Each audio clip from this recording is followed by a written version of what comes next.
When did you get to watch a dumb criminal set themselves up for failure? Someone stole my credit card and bought an iPad, but had it shipped to my house. I'm guessing they accidentally went with the default ship to billing address option. The kicker is they actually called me, pretending to be a Best Buy employee, and said they'd shipped a package in error and I should leave it outside for UPS to pick up. Luckily, I noticed the charge on my credit card and was able to return the iPad for a full refund. I gave the phone number to the cops. A friend of mine had his backpack with his $1,400 engineering laptop in it stolen while at campus food court. I had a weird gut feeling it would turn up on Craigslist or somewhere similar. Every day for a week I checked Craigslist. Exactly 1 week later, I found that laptop. This extremely stupid criminal took a picture of the laptop screen with my friend's login name. Yeah, very dumb criminal. So I contacted the seller immediately via email and he responded within 20 minutes.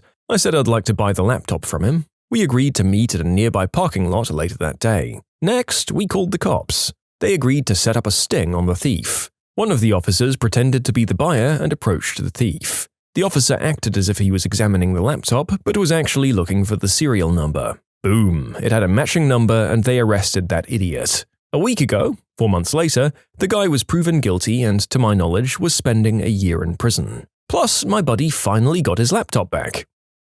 My parents were driving home and saw their second car coming the other way. They turned around, followed it, and stole it back with their spare keys. And yes, they obviously reported the matter to the police. The stupid girl found my debit card after I'd dropped it on campus. Took it to Wilson's Leather and bought her boyfriend a leather jacket. When my card didn't have enough on it to pay the whole cost of the jacket, she used her own debit card to finish paying it off. All on video.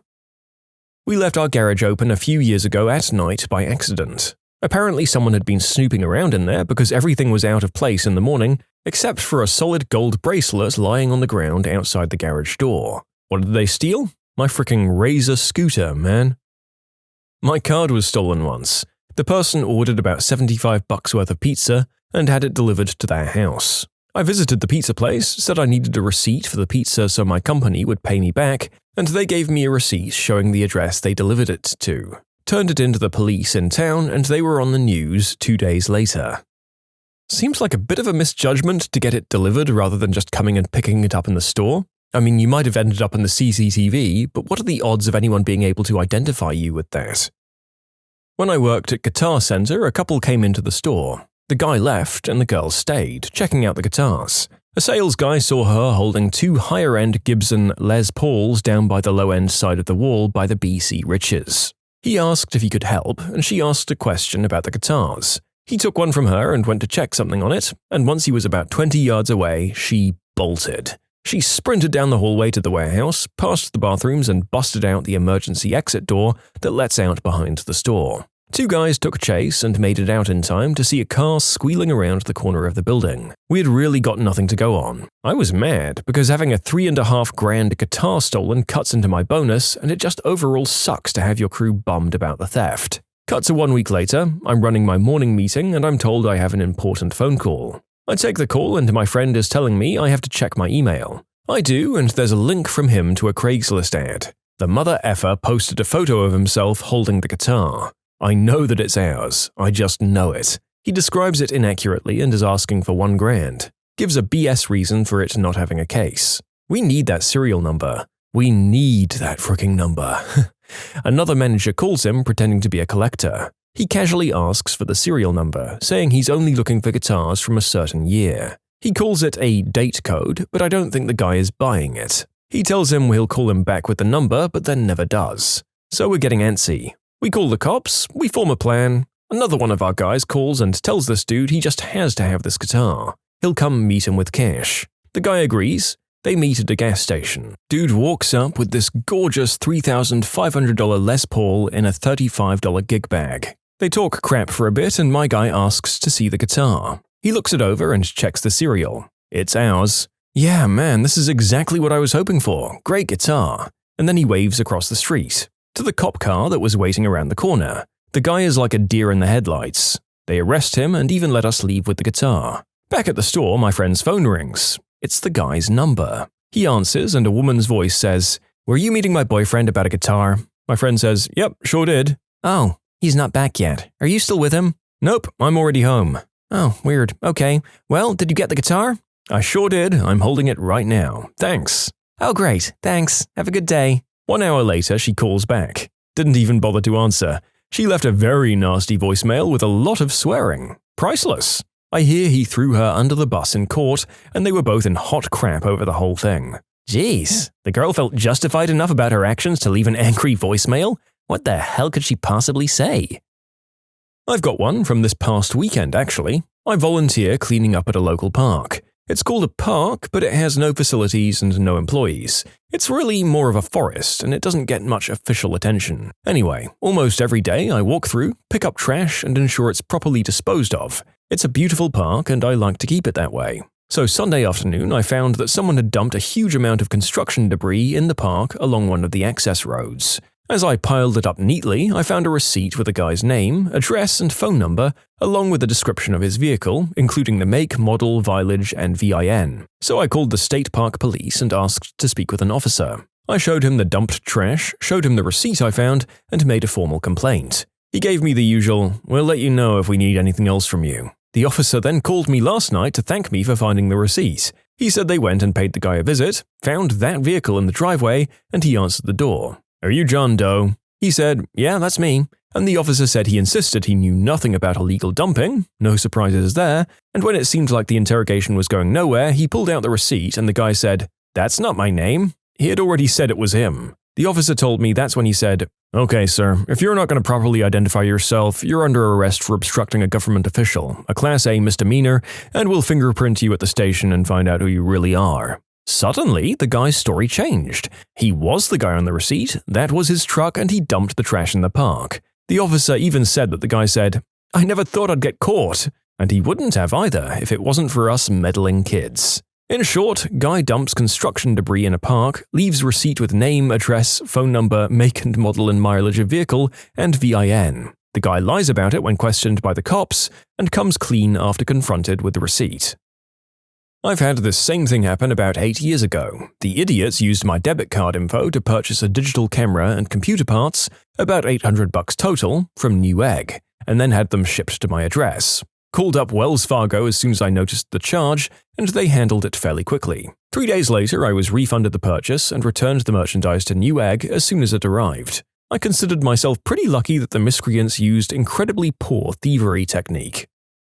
My soccer team was playing a game at a local park. During the game, a sketchy-looking guy runs through to the pitch we're playing on holding several cell phones. We soon realized that said valuables belong to us and we begin chasing him. He probably thought that he's made a profit, stealing cell phones worth hundreds, until he looks back and sees 30 people chasing him down. When we caught him, we took our valuables back and proceeded to beat the crap out of him.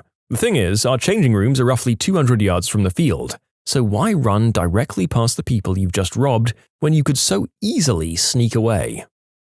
Someone stole my wife's debit card and used it for online gambling websites in Europe, and ended up winning. The winning automatically went right back into her account. Sadly, she couldn't keep it since she had already disputed the charges with the bank and frozen the account. Damn it. I mean, you'd almost be kicking yourself for doing the smart thing and freezing your account, wouldn't you? That said, you potentially recouped a lot of money for other stuff they'd spent it on, so it's probably just best to take the low-level win. The first time my dad was on jury service, the case involved a criminal who had tried to rob a jeweler's shop. This was probably in the UK in the early 50s, when police response was slower and shops weren't as well protected as they are now. The shop had a burglar alarm, but the thief figured that he could just smash the front window, grab anything he could reach, and be gone long before the police showed up. Unfortunately, he didn't do his research properly. The shop was actually on the ground floor of an apartment block that was used to provide accommodation for young police officers. About a minute after the alarm went off, he found himself surrounded by 20 cops, and about 15 minutes after that, he was in a cell. In short, clueless burglar knocks over a shop next to police apartments, and jail time ensues.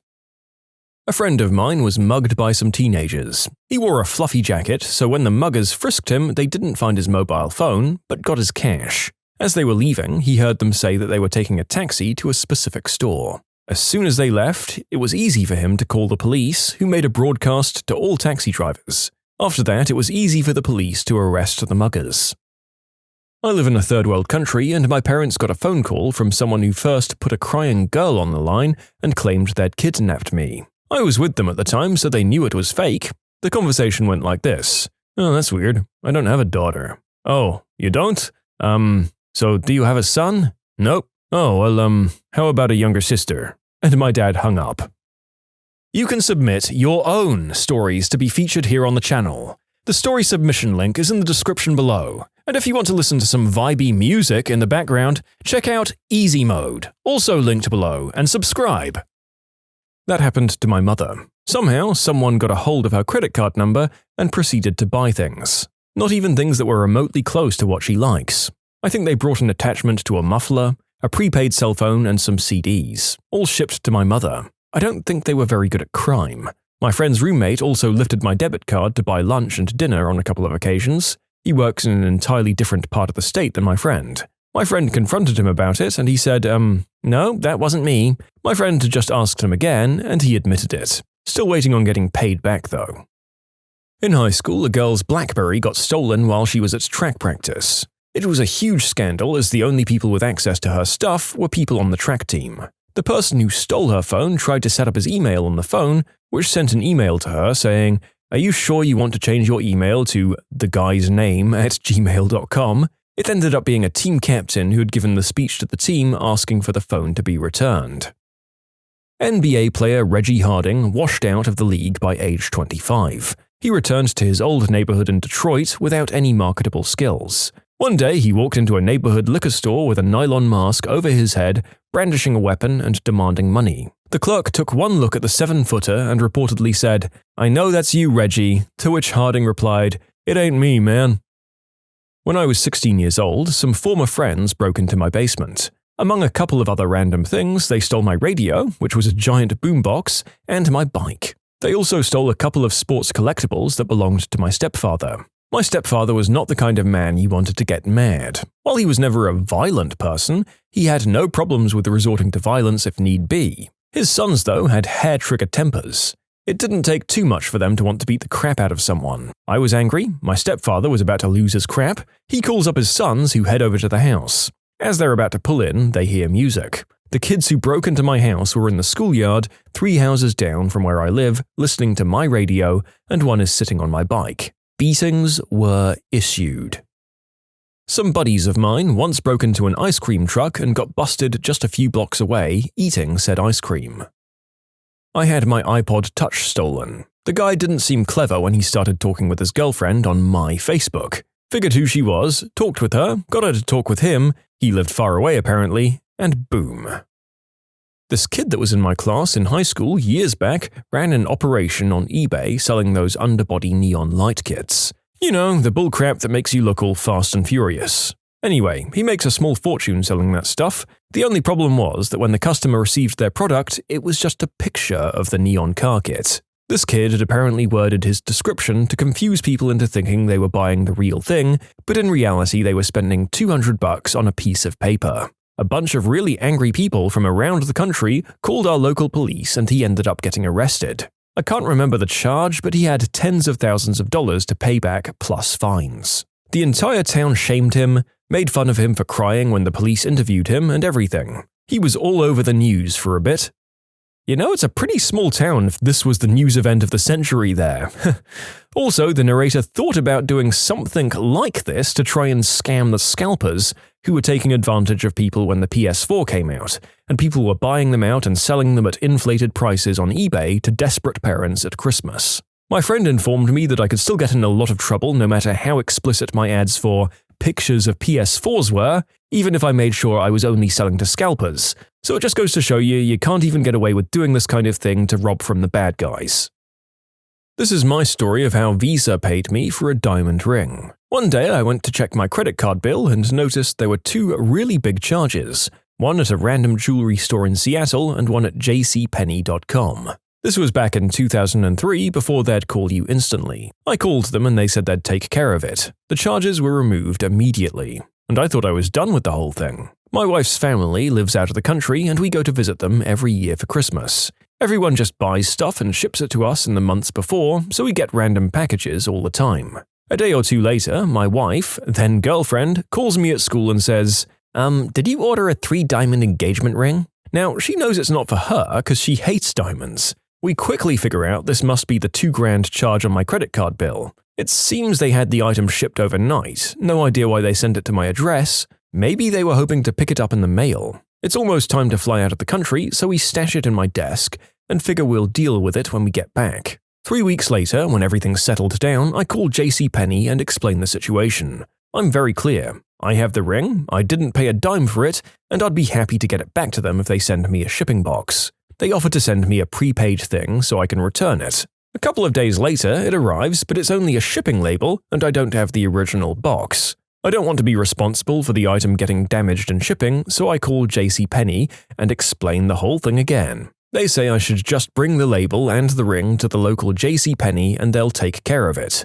So, we hop in the car and go to the local store. Here's the flow of events. The service desk won't help us. Anything jewelry must be handled by that department. The jewelry department looks up the order and finds that it's a special order, and only the special order department can do anything about it. And there just happens to be a special order counter downstairs. So we end up at the special order counter and I explain the whole thing to the guy behind the desk. He gets his manager and I explain it again. I'm very clear that this is not my ring and I have not paid for it. The guy at the register, with his manager standing behind him, tells me that the only way he can ship the ring back is as a return, and he has to put the full amount back on the original card. His books need to match the ins and outs, so that's his only option. I ask if they're going to be mad that they paid me for the ring, and he says, if they come after anyone, it's going to be me.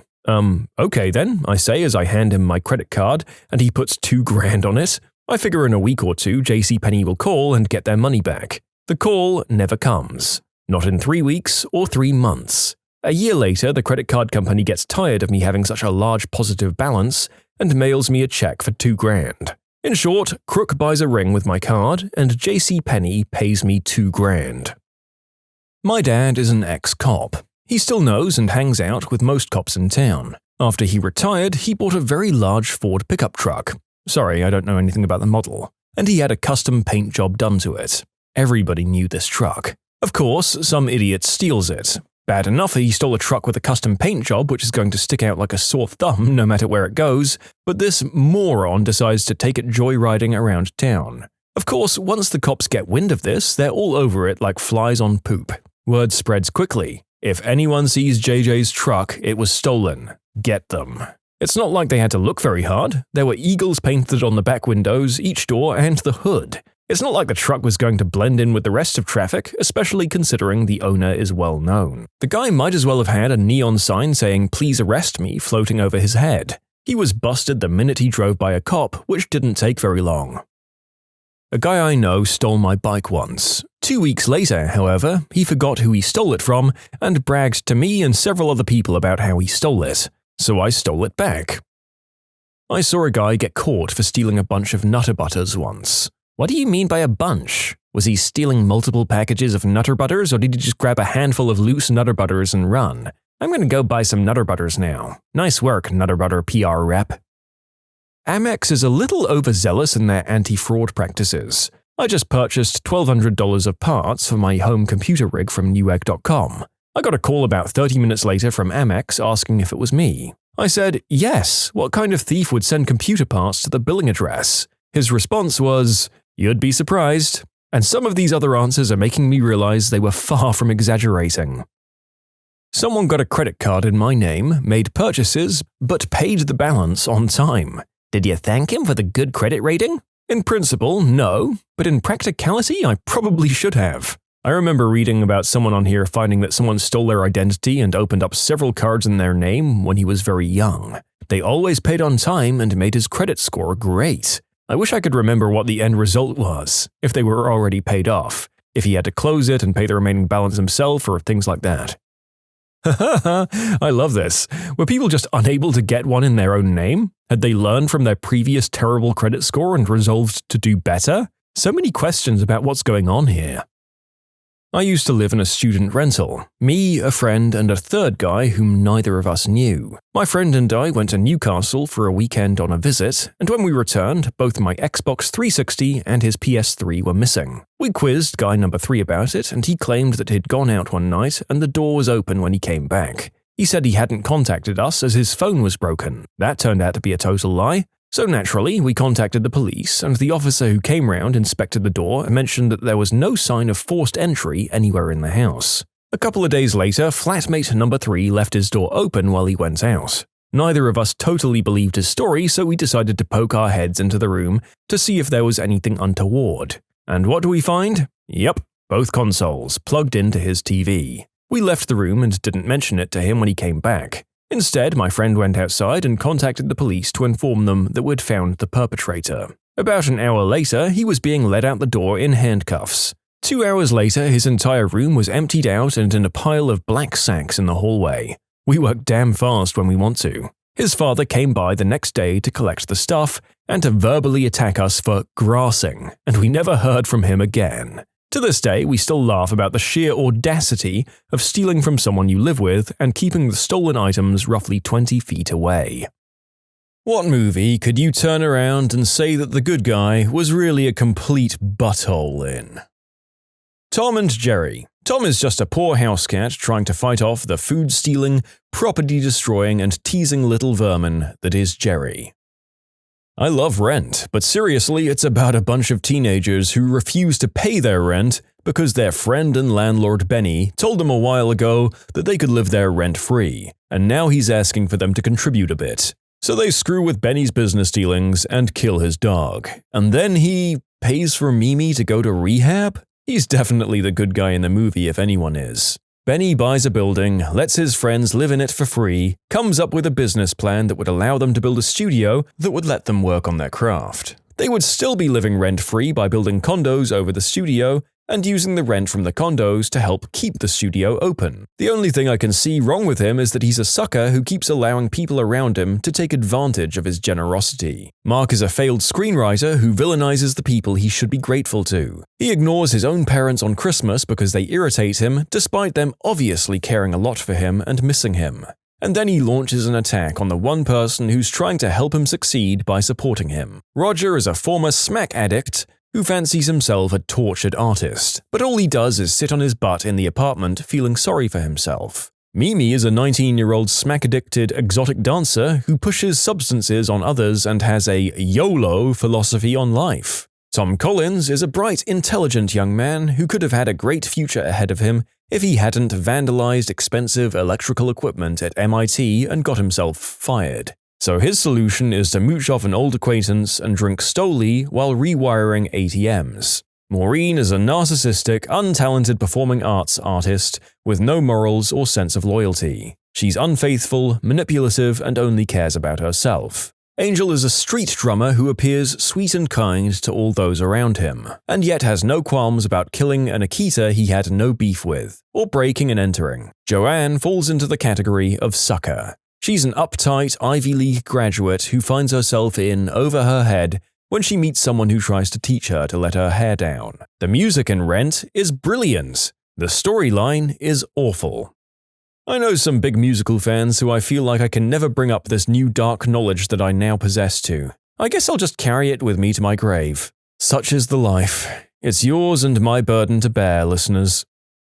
Peter Pan, as it is clearly said that Peter cut off Hook's hand for no reason. And the Lost Boys? Wendy and her brothers? They're just little kids who were taken from their rooms in the middle of the night to go live with a strange little boy in the middle of nowhere. And in the books, Peter kills the boys once they enter puberty. I think it makes a point to say that he's the only one with a weapon, his knife. The boys who escape him become the pirates and they're devoted to killing Peter Pan so he doesn't kill any more boys. I also think they're trapped on the island. Not sure about that, though. I read the novel when I was 8. Aladdin. He lies the entire time to get Jasmine, and it works. Serendipity. Both the lead male and female were narcissistic buttholes who crapped all over their devoted significant others. The Leprechaun movies. The guy would happily mind his own business if people would just stay the heck off his gold. Squidward minds his own business. He just wants to paint his art and play the clarinet. In fact, you can type Squidward into Google Images, and you basically just get a load of facial expressions of someone being persecuted by his neighbors. He is a bit pretentious, though. The Girl in the Notebook. She cheated on her fiancé and then left him. Animal House is a movie about a college dean simply trying to retain order and safety amongst the Greek system, and the fraternity responds by doing the deed with the dean's wife and mayor's underage daughter. A fraternity member poses as the boyfriend of a deceased sorority member to get a date, and the fraternity eventually destroys the town's parade. Jaws. They're hunting a shark because they're mad that it kills people in the ocean. Heavyweights. A bunch of morbidly obese children imprison the camp's owner for encouraging them to better themselves. Dead Snow. The zombies just wanted their stuff back from those D-bag medical students.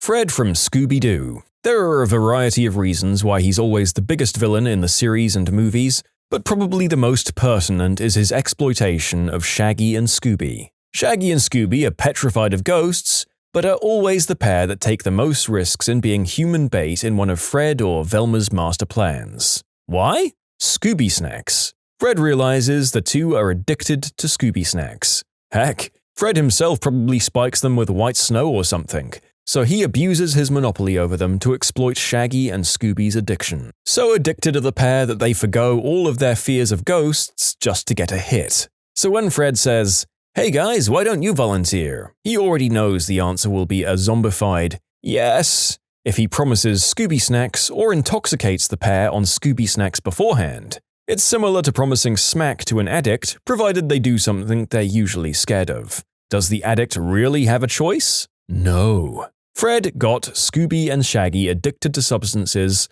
so they'd be more prone to taking risks.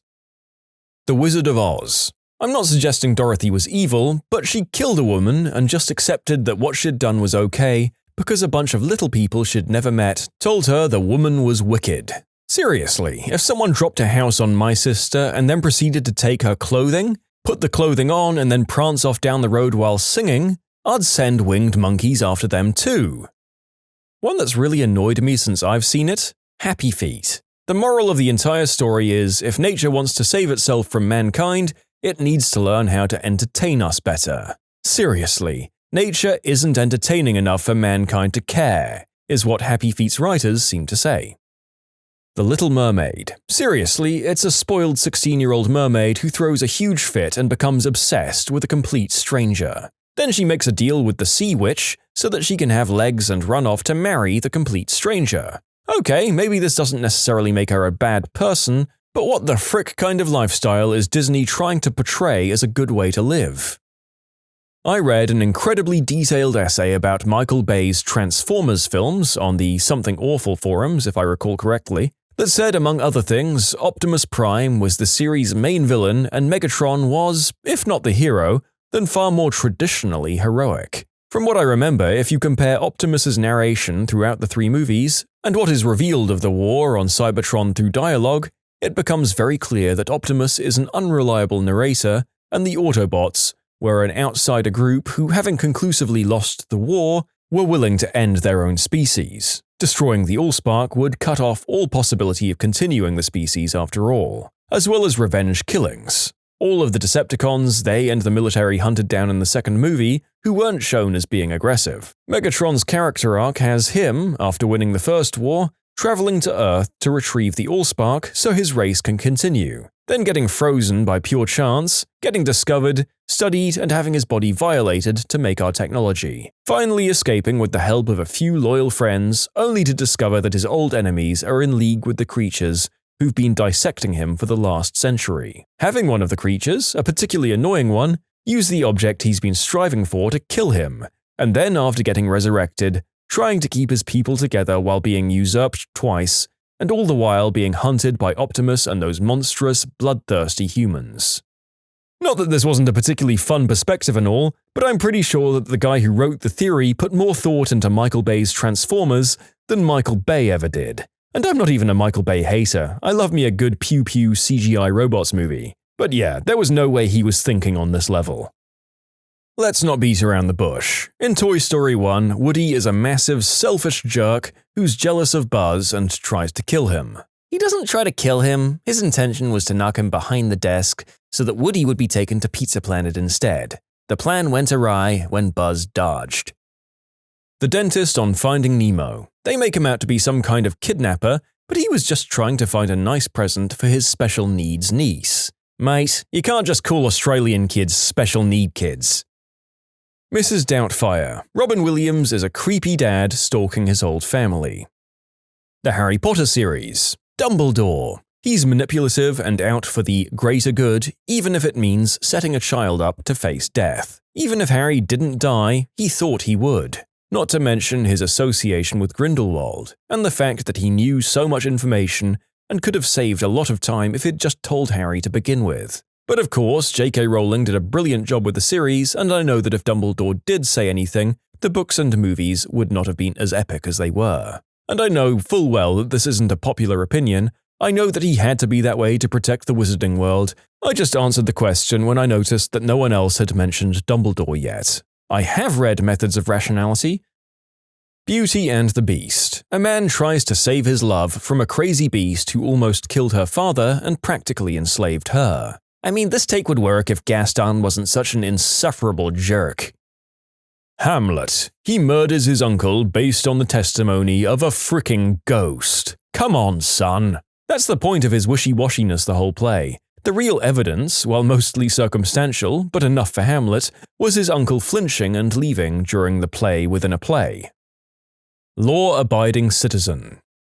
Starship Troopers. It's all government propaganda to make themselves seem superior. The Bugs didn't launch AmITheA, they just became a media scapegoat for the meteor strike on Buenos Aires. You can submit your own stories to be featured here on the channel. The story submission link is in the description below. And if you want to listen to some vibey music in the background, check out easymode, also linked below, and subscribe.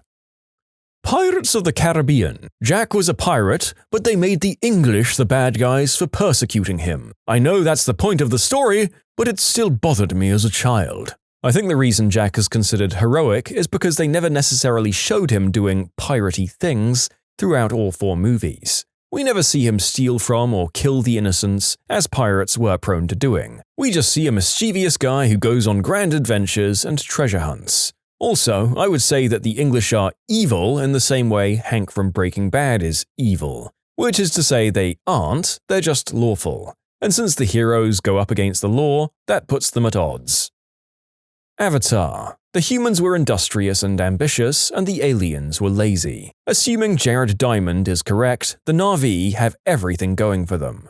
Superior crops, massive horses, and fricking birds. A global neurological database. They should have become a Type 2 civilization by the time we got to Pandora, but they're too fricking lazy. Frick them, they can die. Avatar, the movie where a crippled human betrays his race for a local girl and escapes all the repercussions for it. Furthermore, not only does he get away with it, he's rewarded for his treason with a new body and acceptance into an alien culture. Proof that if you believe hard enough and betray everything you and everyone around you has worked for, you'll be richly rewarded. Until the humans slam a quintillion-kilogram asteroid traveling at 0.3 C into the planet in order to mine the remnants in space.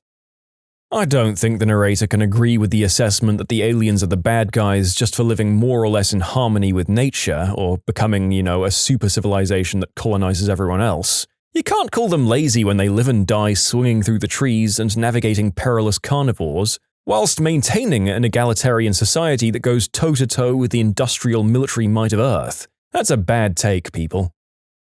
Imagine that you are from Cuba. You grew up shunned and ignored by the USA. In fact, the USA is a distant opponent that you don't know a lot about. You do know that they have a garrison on Cuba, and you know that they keep a military presence here that makes you uneasy. Let's just say that one day, soldiers from that garrison kill your only family members. You're so mad that you join a multinational freedom fighter force that plots to destroy the USA. Just after you join, escaping their military and fleeing your country, you learn that the USA has invaded and effectively destroyed the government of the nation you were headed towards, Panama. You are outraged and vow revenge. Through a series of misadventures, you find your boat taken captive on board an aircraft carrier, the Nimitz, from the USA. You manage to escape, liberating a political prisoner, but your best friend dies in the process. Not only do you hate the USA, you hate the symbol of American oppression, the Nimitz. You flee to Grenada, but learn that the Nimitz is on the way, leading to a plan to topple that country as well. Desperately, you go out in speedboats to attach a bomb to the nuclear reactor. Almost all your fellow freedom fighters die in the attempt, but against all odds, you succeed. The bomb goes off and thousands die. You'll be hailed as a hero by your fellow freedom fighters, but in the USA, you'll be reviled as a villain of the worst sort and a murderer on a massive scale. They'll devote all of their resources to killing you and your peers. From their perspective, you are the bad guy. So what movie am I talking about? Star Wars. Cuba is Tatooine, the USA is the Empire, the Freedom Fighters are the Rebellion, Panama is Alderaan, Grenada is a moon of Yavin, Nimitz is the Death Star. It's all about perspective. National Treasure. Nicolas Cage was the bad guy, and at worst, Sean Bean was misunderstood. Think back to the very beginning of the movie. Sean Bean and Nick Cage are both treasure hunting together. They've been a good team together. They've been working together well. Heck, Sean Bean has been funding the entire operation. Then they finally find the clue that tells them that the map is on the back of the Declaration of Independence. Sean Bean suggests that they borrow the map. Nicolas Cage suddenly and strangely says no. "I'm not going to let you steal the Declaration of Independence," and essentially implies that he would stop Sean Bean from getting the declaration. Think about this for a minute. These two are friends. They've been working together for years. And suddenly, when they're so close, Nick Cage goes, "Sorry, I'm not going to let you get the treasure." And then, to top it all off, Nick Cage steals the Declaration of Independence himself. He justifies it by saying that to stop Sean Bean from stealing the declaration, he, Cage, must steal it first. What? That's like if I was working in a bank robbery group and then decided that to prevent the bank robbery from happening, I should rob the bank first and keep the money for myself. It makes no sense and is a clear betrayal. Why didn't Cage just work with Sean Bean in the first place, and the two could have shared the treasure together like they'd planned? Finally, at the end of the movie, Nick Cage basically frames Sean Bean for the theft of the declaration. Remember, Nick Cage stole the declaration. The FBI agent specifically said that someone has to go to jail. Nick was caught and is on film with the Declaration of Independence. How did he not go to jail? Instead, Sean Bean goes, for doing what? He never stole the Declaration of Independence. Yeah, he might have done some other stuff like kidnapping, violence, etc., but those were justified because he had been betrayed by Cage. And there are lots of other little details throughout the movie showing Nick Cage's trickery and deception against Sean Bean. From the very beginning, it's made out like he used Sean Bean and his vast resources just to find the clue in that boat. And even when Sean Bean broke Nick Cage out of police custody, remember Sean Bean was helping Nick Cage out here, Nick Cage was still pulling little tricks, hiding the truth, and not telling Sean Bean everything he knew, which they had made an agreement to do. Seriously, rewatch this movie, look at it very closely, and tell me how Sean Bean is the bad guy here. The entire movie, Nick Cage is pulling the tricks, hiding the ball, and betraying Sean Bean, who was his friend at the beginning of the movie. And just answer this very simple question. Nicolas Cage stole the Declaration of Independence. So why didn't he go to jail? In short, Sean Bean wasn't the bad guy in National Treasure, and Nick Cage was because he betrayed Sean Bean at the very beginning of the movie and essentially framed him as stealing the Declaration of Independence. Did you forget how the movie begins with betrayal and Sean trying to kill Nick? Or how Nick tries to go to the authorities first to warn them that someone will try to steal the Declaration, but they all ignore him due to his family's history? Or how, at the end, Sean leaves Nick and the crew in a pit, seemingly to starve to death? You're kind of reaching here, my friend. Ferris Bueller's Day Off. He skipped school, convinced his girlfriend to skip school, dragged his sick friend out of bed, and made his friend steal his father's incredibly expensive car. Ed Rooney was a hard-working educator. Most faculty in his position would have sighed, rolled their eyes, and shrugged Ferris's chronic absenteeism off. But Dean Rooney went above and beyond the call of duty, actually going out to track Ferris down and get his life back on track. And I know the actor who played Rooney was an awful man, you can all stop mentioning it. And I know that the character made it personal and crossed a bunch of lines, but that doesn't change the fact that A, he was doing his job, and B, Ferris was a self-entitled jerk and breaking the law left and right. Yeah, I think that everyone in the audience was well aware that Bueller isn't meant to be a saint. He's just a little craphead who's looking for a good time and takes us along with him. But I guess me pointing it out doesn't make it contrary to the point of this video. However, it does make me laugh thinking about people coming out of this movie white-fisted with rage about how awful this boy was for playing hooky from school. It always bothered me about how Rose, upon surviving the Titanic, went and got married and lived a happy life. The whole shebang. Once she dies, however, is when crap hits the fan. Does she go see her loving husband who spent his life with her? No, she goes with a dude she had a little fling on a boat with. Crap pisses me right off. Justin Bieber, never say never. 500 Days of Summer. Tom. I'm not sure that Summer could be the good guy or Tom could be the bad guy, just that they're guys. I think that's what the movie does so well. It paints them off as complex people living in shades of grey. Tom does idealize her, but I don't think that makes him bad. I think everyone has idealized a significant other or a crush at some point, and Summer told him that she wasn't looking for something serious, so I can't blame her for that. And yet, they were a couple and she refused to acknowledge that fact. Bottom line is that both are exceedingly well-written characters. The all-time D-bag good guy in a movie was Santa Claus in the classic stop-motion Rudolph the Red-Nosed Reindeer. What a narcissistic, self-serving, porcine SOB. He has zero empathy for anyone else's problems and has the gall to tell Rudolph's dad that his son had better outgrow the red nose if he wants to be on the sleigh team someday. It's pretty ironic that a human manatee in a red suit is ostracizing someone else based off their appearance. By the way, I'm a big boy, so I've got a bit of slack when it comes to the fat jokes. Rudolph's dad is no hero either. Frickin' suck-up. His reindeer lips are locked firmly around old Kris Kringle's candy cane. He's totally on board in shaming his son for daring to look different. And let's not forget how he treated the elves after they spent so much time and energy groveling before him, celebrating his bowl full of jelly butt by singing his praises. It was very clear that Santa gave exactly zero fricks about the elves and their hosannas. I guess every slave owner has the same opinion. It's too bad they made the man in red look like such a squirming bag of Johnsons. Really casts a pall on my Christmas memories, considering how much I cherished that show when I grew up. Didn't really figure out how messed up it was until I hadn't seen it in years and watched it as an adult. In short, Santa is a jiggling bag of crap who treats Rudolph and the elves like they were toenail dirt. What are the dumbest questions you've had to field out of nowhere? A few months ago, a TSA officer asked me about the intention of your eyeglasses. I told him, so that I can see, and went on my way. My friend was stopped by a TSA agent after arriving at LAX and taken into a separate room for questioning. He has a lazy eye and looks like he's on something pretty much all of the time. Another agent walked up to his dad and asked in a really aggressive voice, "Is there anything you don't know about your son that we should know about?"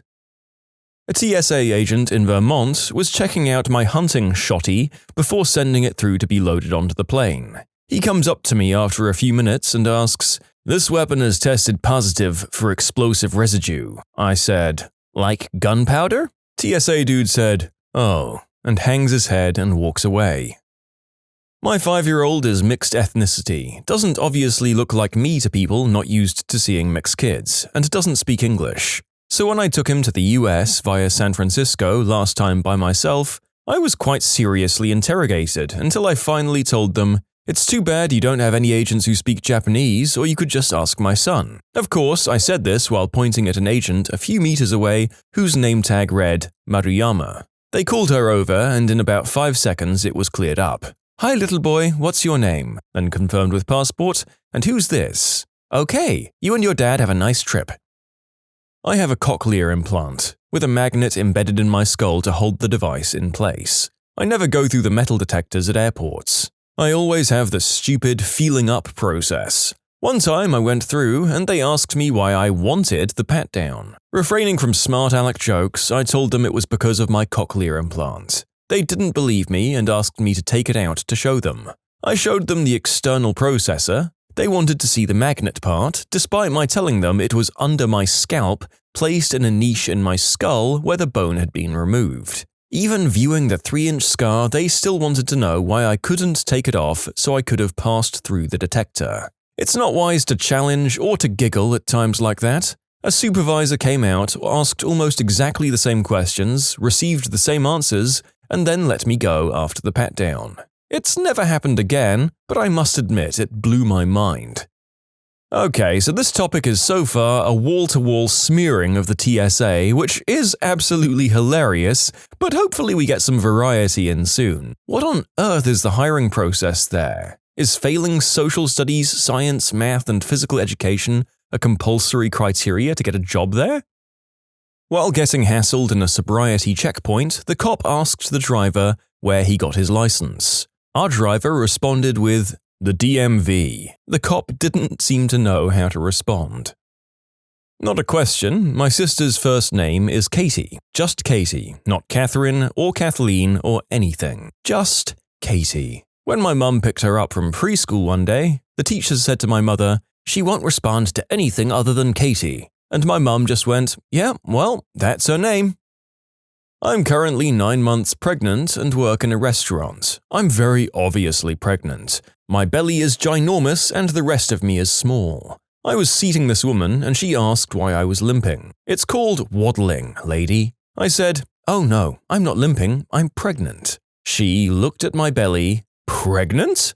I would never have guessed that. How far?" 9 months. "Oh my god, are you going into labor now?" "Not to my knowledge." What the frick, people? At an interview, HR lady asked me to, quote, "Name 5 things you're not." I quipped, Batman, a porcupine, on fire, purple, and bubblegum. She looked confused, made a note, and continued with the interview. I got the job. I work as a receptionist for a lawyer, and there's always a client who demands to speak to my boss even though I've told them already that he isn't in and the time he will be in. "I want to speak to the lawyer. He's in court at the moment, but he'll be here after 2 p.m. Did you want to leave a message or call back?" "No, I want to speak to him now." "Okay, great. I can speak to him?" "No, unfortunately, the lawyer is in court and won't be in the office until after 2 p.m. You can leave a message or call back after 2 p.m. when he's here." "What's in the bag, ma'am?" "My groceries? I checked out not 10 feet away from you. Bloody security." I got in a bullcrap accident with a taxi driver who thought lawsuits were part of his income. At the deposition, his lawyer kept asking and aggressively repeating questions that I have to assume trip some people up. His lawyer asked, in a condescending tone, "And why were you going to the library?" I looked right into his eyes and calmly said, "Because I like to read." Deposition over. What is this? He's going through my diabetes kit and found my Lancet cartridges. Really? It's a Lancet to prick my finger for diabetes blood glucose monitoring. I can't let you take this on the aircraft. "Sir, that's not an option of yours. TSA policies specifically allow diabetes and other medical testing supplies. Get me your supervisor." We were interrupted by the supervisor ripping the crap out of him. Flat out dismissed him so he can study the policies again, apologized to me, and let me on my way. TSA can be flat out irritating at times, but some of them at least try not to suck. Took a job transfer to another country. I had all of my belongings in a rental truck. Border security. "Why are you bringing a lawnmower into the country?" "Because I own it?" I would have said to periodically reduce the length of grass on my property. My phone number is 1 digit away from a PNC bank, and I get calls about it once or twice a week. You'd be surprised how many people don't believe me when I try to correct them.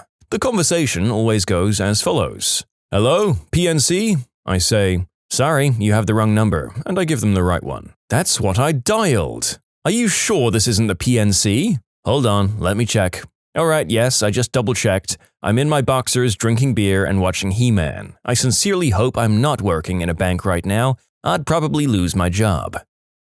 These phone calls are hilarious, and no, they never believe that they have the wrong number, and they think this is all a prank we're playing with our own livelihoods. I used to have a lot of people mistaking my number for a local restaurant. When I answered, "Hello, my name's speaking, this is not that restaurant," you would hear a few slow seconds of stupid face, followed by, "Is this the restaurant?" Some people really want to will things into existence, I guess.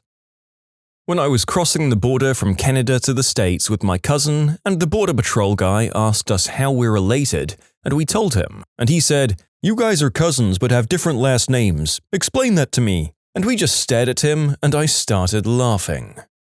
TSA asked me, "Would you do me a favor and type in your password for us?" I said, "No." I'm walking home from a friend's house in my neighborhood one night. As I'm crossing the street, a police officer shines his spotlight on me and says, "Hey kid, why are you crossing the road at this time of night?" And without thinking, the smart aleck me says, "To get to the other side." And with that, I was on my way. About 10 years ago, I worked at a fast food job and I had to wear a name tag, as one does at fast food jobs. A young guy came up to the counter one day, squinted at my name tag and said, "John, is that your name?" "Nah, dude. They just give us these things with random names on them." I tried chatting up a girl at summer camp. I started and ended the conversation with, "So, are you here for camp?" My hair is very, very red, so I often get people who are incredulous as to its hue. However, because I'm pale, freckled, and have red eyebrows, people usually realize it's natural. Once a woman walked up to me, grabbed some of my hair and said, "I love this color. What salon do you go to? I want them to do my hair just like this." I backed away, trying to get her to let go of my hair, and awkwardly said, "No, it's my natural color. No salons for me." The woman then got really close to me and whispered, "No, really, you don't have to lie to me. I know hair doesn't really come in this color, so where do you get it done? I promise I won't tell. Thank you for your story. I loved your work in Brave." I forgot my badge that gets me into work once. For some reason, of all times, the head of security, who's an ex-cop, was working there. He asks me, "Why did you forget your badge?" I just stared at him. Since I didn't make a conscious decision to not bring it, I had no idea what to say. Finally, I just said, "I don't know how to answer that question." I lost a textbook in high school once, and the teacher, this lady who has a PhD in literature and wore business suits to teach 9th grade English to green herb smokers, was like, "Why did you lose your book?" and demanded an answer. I was like, "I thought it would be a good career move." She explained to me that it wasn't. I was in a deposition related to a car accident. The lawyer asked me, which car struck the other first? I turned to my lawyer and said, "Is she serious?" Later in the same deposition, I was asked, what color was the green light? I did not care for that attorney. Wouldn't you rather be deposed by a stupid attorney than by a smart attorney? Once the TSA frisked my ponytail because it was, and I quote, too curly. You can submit your own stories to be featured here on the channel. The story submission link is in the description below. And if you want to listen to some vibey music in the background, check out easymode, also linked below, and subscribe. I suffered from a collapsed lung earlier this year, and shortly after, I was released from hospital, and a small party was thrown to celebrate me getting home after 26 days in hospital. A girl came up to me and asked, "So, can you, still breathe?" I said, "Of course not." I have a unique name, so this happens a lot. The question is, where did you get that name? From my parents. Almost 20 years ago, I sprained my ankle pretty bad and was taken to the hospital. The next day, a health insurance drone calls our house, wanting a very detailed account of how I got hurt. Her question was, and I quote word by word, "Now tell us, did you sprain your ankle first and then go to the hospital to x-ray your foot? Or did you go to the hospital for x-rays first and then sprain your ankle? Lady, are you freaking stupid or do you just like to pretend that you are?" I was once stopped at the Canadian-American border heading into Canada and was asked if I was carrying anything besides clothes into Canada. I replied, I've got a fifth of vodka in the back." Her next question was, "Do you have any alcohol or tobacco?" I have some vodka in the back." Look, I'm sure that there are perfectly smart border and airline security out there, I'm so sorry that this video is slandering the entire profession. This was not the purpose the narrator set out on. But my gosh, the good security staff out there must have some really interesting stories of their brain-dead colleagues trying to do basic tasks like prepare lunch and burning down the kitchen. Airport security officer asked me what the purpose of the metal wiring on my teeth served, which was a retainer. I told him it was so I could look beautiful. I was once pulled over on the highway for speeding. When the cop asked, "Do you know how fast you were going back there?" I didn't know, so I stared at my dash for a second, then finally answered, "Too fast?" The cop laughed and set me free with a warning. Victory. I once had the police call on me at college for juggling torches. The cop asked me what I was doing, and his next question was, "Why are you doing it outside?" I was at the Canada-US border, between Queenston and Lewiston, on my way to the War of 1812 reenactment at Fort Niagara, New York. I have a cooler in the back seat, a wooden box with a regular plastic cooler inside. It was empty at the time. The border guard asked, "Do you have any firearms or explosives in the cooler?" I said, "No, not in the cooler." "Okay, have a good trip." I did have 2 flintlock muskets and roughly 2 pounds of rifle powder in the trunk, which is why I added "not in the cooler." Another time, same reason and same border crossing. I was crossing with my cousin and they asked us about weapons again. We told them there's 5 flintlocks in the trunk and 4 pounds of rifle powder. The border guard doesn't really care about that, but asks 100 questions about the 9 6-foot wooden tent poles in the car. This one really confused me since it was September 21st, 2001, 10 days after the September 11th incident, and they're more worried about the tent poles than the pounds of explosive powder. I work at Dunkin' Donuts. Customer ordered a large coffee with cream and a medium black. When I handed them to him, he asked, "Which one is which?" I said, "The large one is the large." "If I buy this MacBook today, what will you give me?" A MacBook?"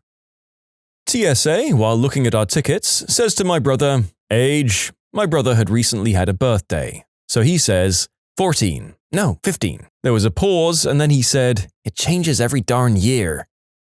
While working on my MA in clinical psychology, I attended a case conference class where we, as student therapists, would discuss our therapy clients over the last week. A young, naive, rich female student described an incident at the ER of the hospital where she worked. A man came in on a gurney that had been shot. I asked him how he felt and he said, "How do you think I feel, you stupid witch? I've been shot 6 times. You know, I really learned a lot that day. My neighbor asked me why I'd been at the system on a Tuesday, like it makes any difference what time punkt I buy my alcohol. Besides, it's Augusti. Never heard talas om en nubbe på kräftskivan." When I was in basic training with the army, our drill instructors would say, "Why is the sky blue?" The response we were supposed to give was, "Because God loves the infantry." Infantry color is blue in the US military. The first time my drill sergeant asked me this, I looked at him like he was an idiot and started going off about blue light refracting off the Earth's atmosphere. I used to ride a motorcycle. I used it to commute to work every day for several years. I'd be wearing my riding jacket and pants, boots, and holding my helmet, and someone would invariably ask, "So, you ride a motorcycle?" My standard reply became, "No, I just fall down a lot." TSA was looking at my ID. "Is this you?" Naturally, I say, "No, it's my evil twin." They give me a dirty look. "Please step aside over here, sir." Internally, I'm going, "Why, God?" This happened 2 months ago coming back from Florida. I had to stay back and answer 15 minutes worth of questions in order to prove that I'm not an enemy of America. I got into a car crash. Did you die? My twin sister was pulled by the TSA for having, quote, "too many zippers on her pants." She was wearing cargo pants and had a total of 3 different zippers. What the frick, TSA? A cop pulled me over for doing 10 miles an hour over the speed limit. Trying to come up with a witty line, he said, "Let me see your pilot's license." So I took out my wallet and produced my pilot's license. He let me go. Did he decide that you were in fact actually an aerial vehicle on an approved low pass over the highway? Did you destroy that poor policeman's reality? Walking through a Sam's Club, and the window installer guy comes up to me and goes, "Sir, how are your windows?" And I simply reply, "Oh, they're great, I can see right through them." At a fast food restaurant the other day, the cashier asks, "What would you like?" I say, "A sandwich and tea." "Anything else?" "Just the sandwich and tea." "Would you like anything to drink?" "Just the tea." I'm 23 and Australian. I travel on my own a fair amount. I arrived in the US and started going through customs when I was pulled off into a separate room. After they'd gone through everything, notebooks, texts, washing powder, he looked so very excited about the washing powder. He asked how I could afford to travel and take time off work. I passed or whatever. After they gave me back my passport, I asked what the heck it was all about. They said, "You're a young female traveler. You might have been trying to get a job here. Have you seen your economy?" He had no response to that. My tourist friend on their first day in New York goes up to the MTA employee at the desk. "Excuse me, what stop do I get off the subway to get to Grand Central?" "Grand Central."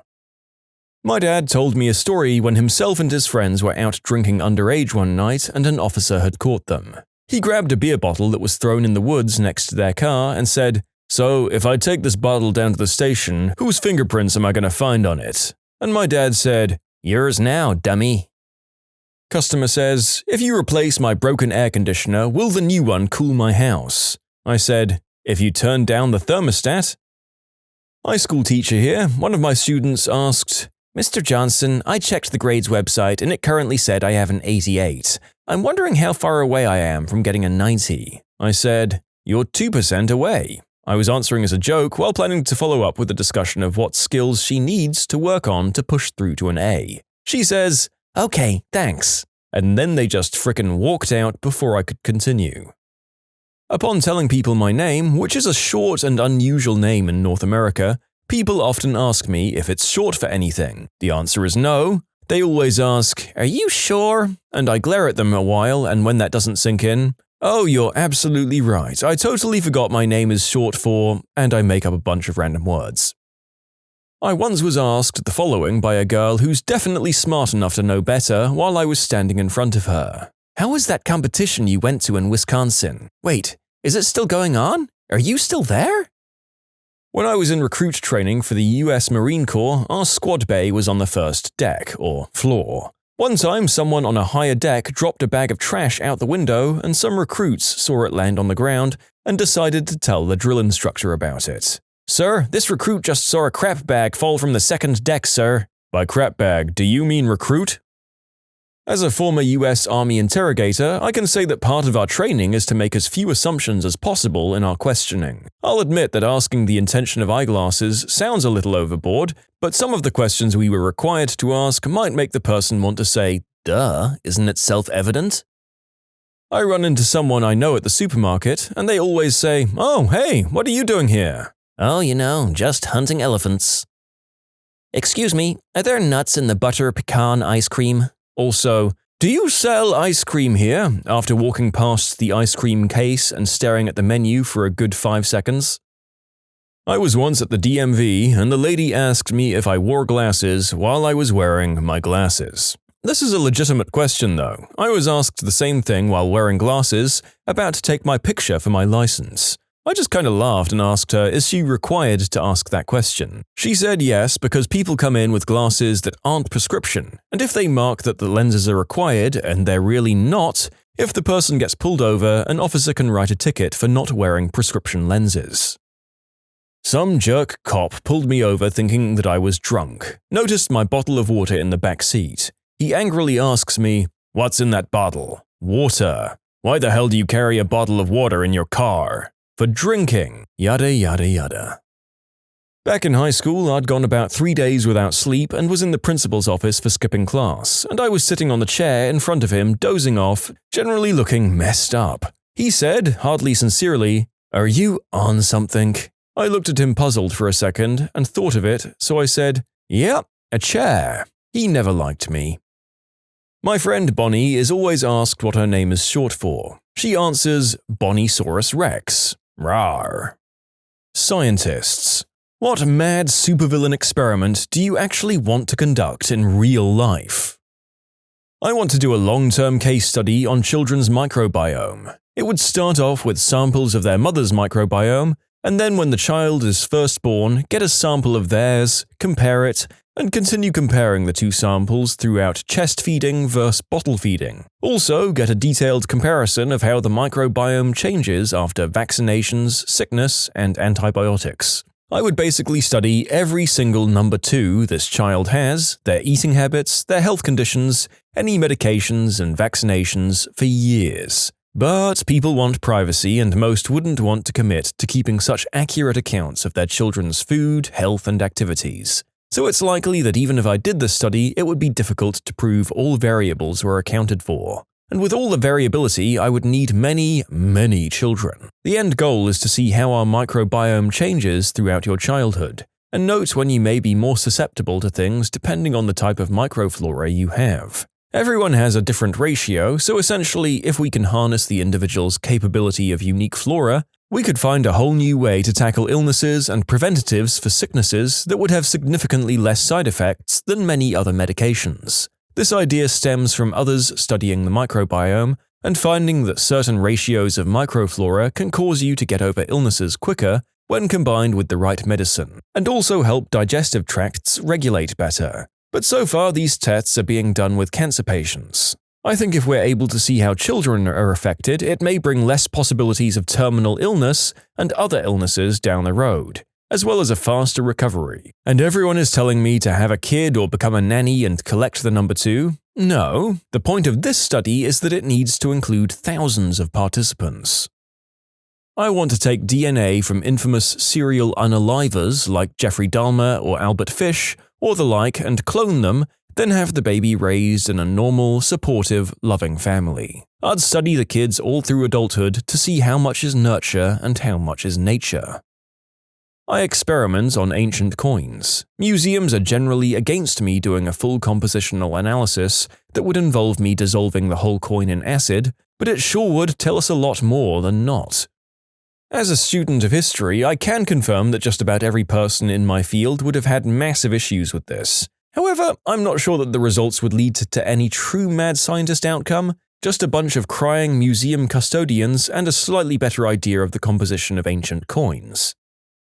I'm a physician, and I would love to see how far the placebo effect really goes. For those who aren't familiar, the placebo effect is an unexplained phenomena where people who take medications that aren't real but believe they're real have an actual measurable effect on their illness. People with depression who take sugar pills report feeling happier. People with pain who take sugar pills report a decrease to their pain, among other things. I've seen even crazier ones where people think they're having surgery for their bad knee, but the docs just put them under, make an incision on their knee, do nothing, sew them back up, and patients report improvement to their bad knee. So part of me just wants to explore this crap to its full extent. Can we treat chronic illnesses like arthritis, lupus, and bipolar disorder with just placebos? Can you imagine if someone's human immunodeficiency virus viral load decreased while they were eating Skittles and thinking it's a new miracle drug? But it's pretty much just fantasy. You'd have to take 2 groups of the same disease's positive individuals,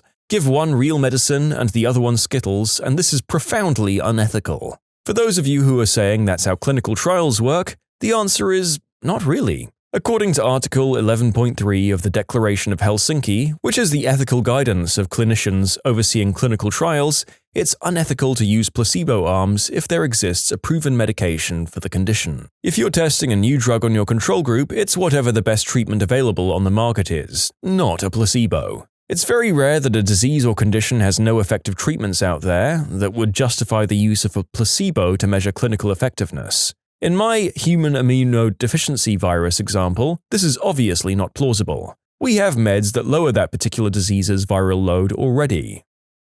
I would like to clone myself. Nature versus nurture. Sorry dude, you can have as many kids as possible with one woman, but you can't clone yourself. I can't even do it once. Identical twins is totally fine also.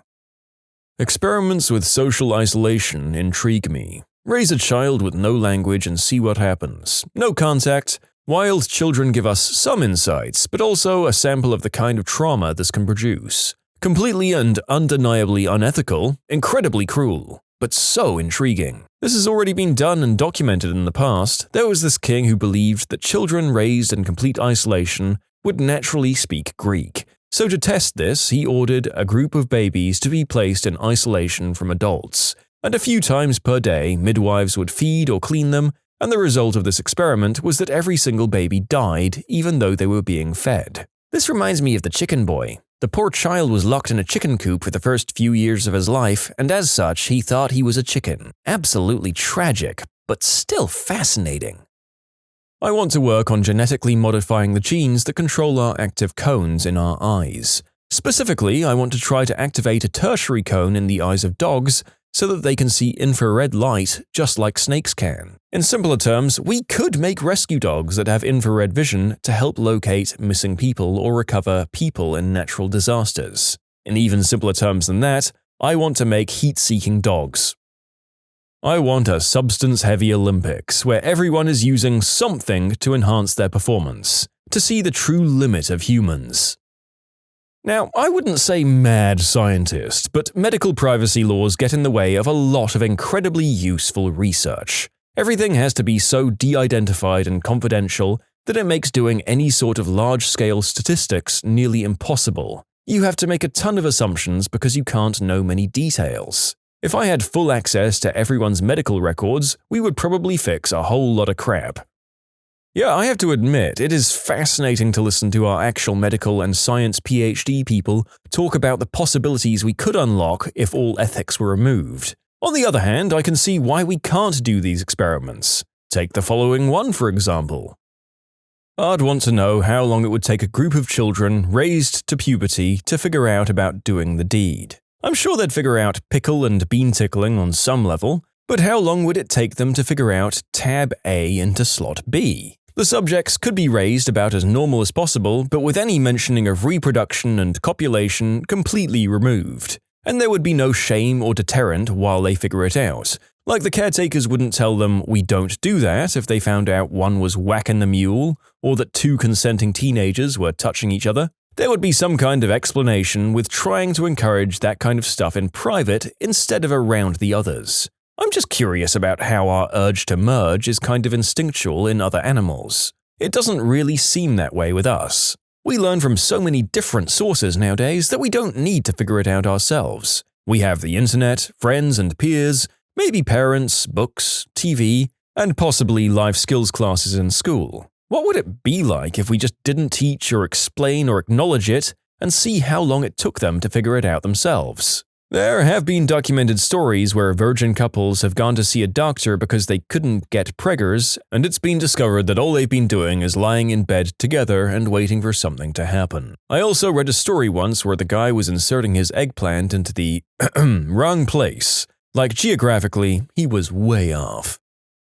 The typical discovery and clinical testing pipeline of a pharmaceutical process looks something like this. Cell culture, to rodent models, to other animals like primates or rabbits, to humans. If at any step the substance fails the test, either for toxicity or efficacy, the potential medication is nixed, and this process of discovery and clinical testing can take up to 10 years at the cost of billions of dollars. What happens if your model systems can't fully recapitulate the human disease phenotype? So what happens is you've got a medicine that might work really well in the human, but we never know because it gets trashed because there's no response in the house model. Now, I completely understand the ethical concerns with testing on human subjects from the get-go, but if you ask me to don my mad scientist lab coat and goggles, I'd try to push for earlier testing on human subjects.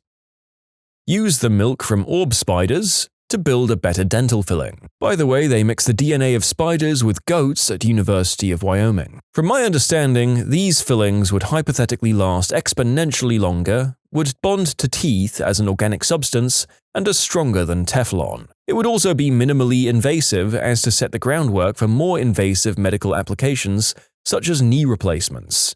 If you fund me, I know the orb goat and dental guys.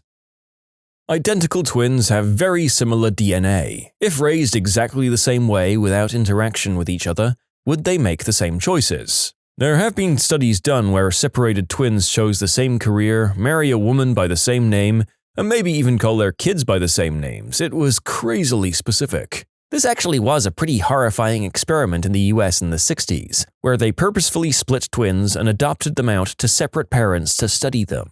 The documentary 3 Identical Strangers is about it, and really interesting. I'd never do the experiment, but it's hard to overstate how helpful it would be to have large-scale, longitudinal data on how different chemotherapeutic meds and med cocktails affect the evolutionary trajectory of tumors. The problem is that in order to study it, you'd need to 1. Give a large number of people experimental or substandard care, which is highly unethical, and 2. Perform serial surgeries, even when they aren't medically necessary, in order to collect tissue samples from the tumors. And since every surgery carries with it some risks, this is also highly unethical. You can submit your own stories to be featured here on the channel. The story submission link is in the description below. And if you want to listen to some vibey music in the background, check out easymode, also linked below, and subscribe.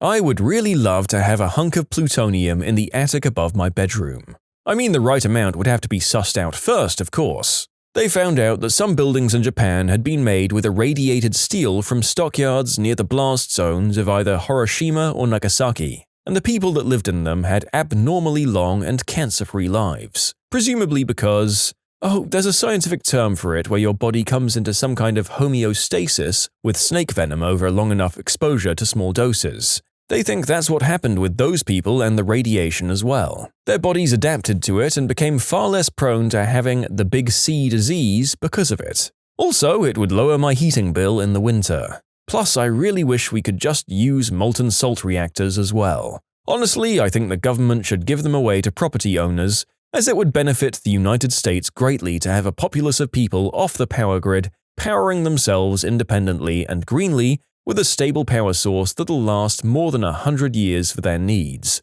all while depleting our vast nuclear waste reserves. The economy would benefit, people would be more able to afford housing, and emissions would go down. Again, this is a very interesting idea that could benefit a lot of the human race as a whole, assuming that it goes perfectly to plan and nobody uses the abundance of available radioactive material that would result from it for their own nefarious needs. And we all know that if people can do something bad for their own personal benefit, they would. It's interesting to hear about, though. I'm a chemist, and the answer is anything.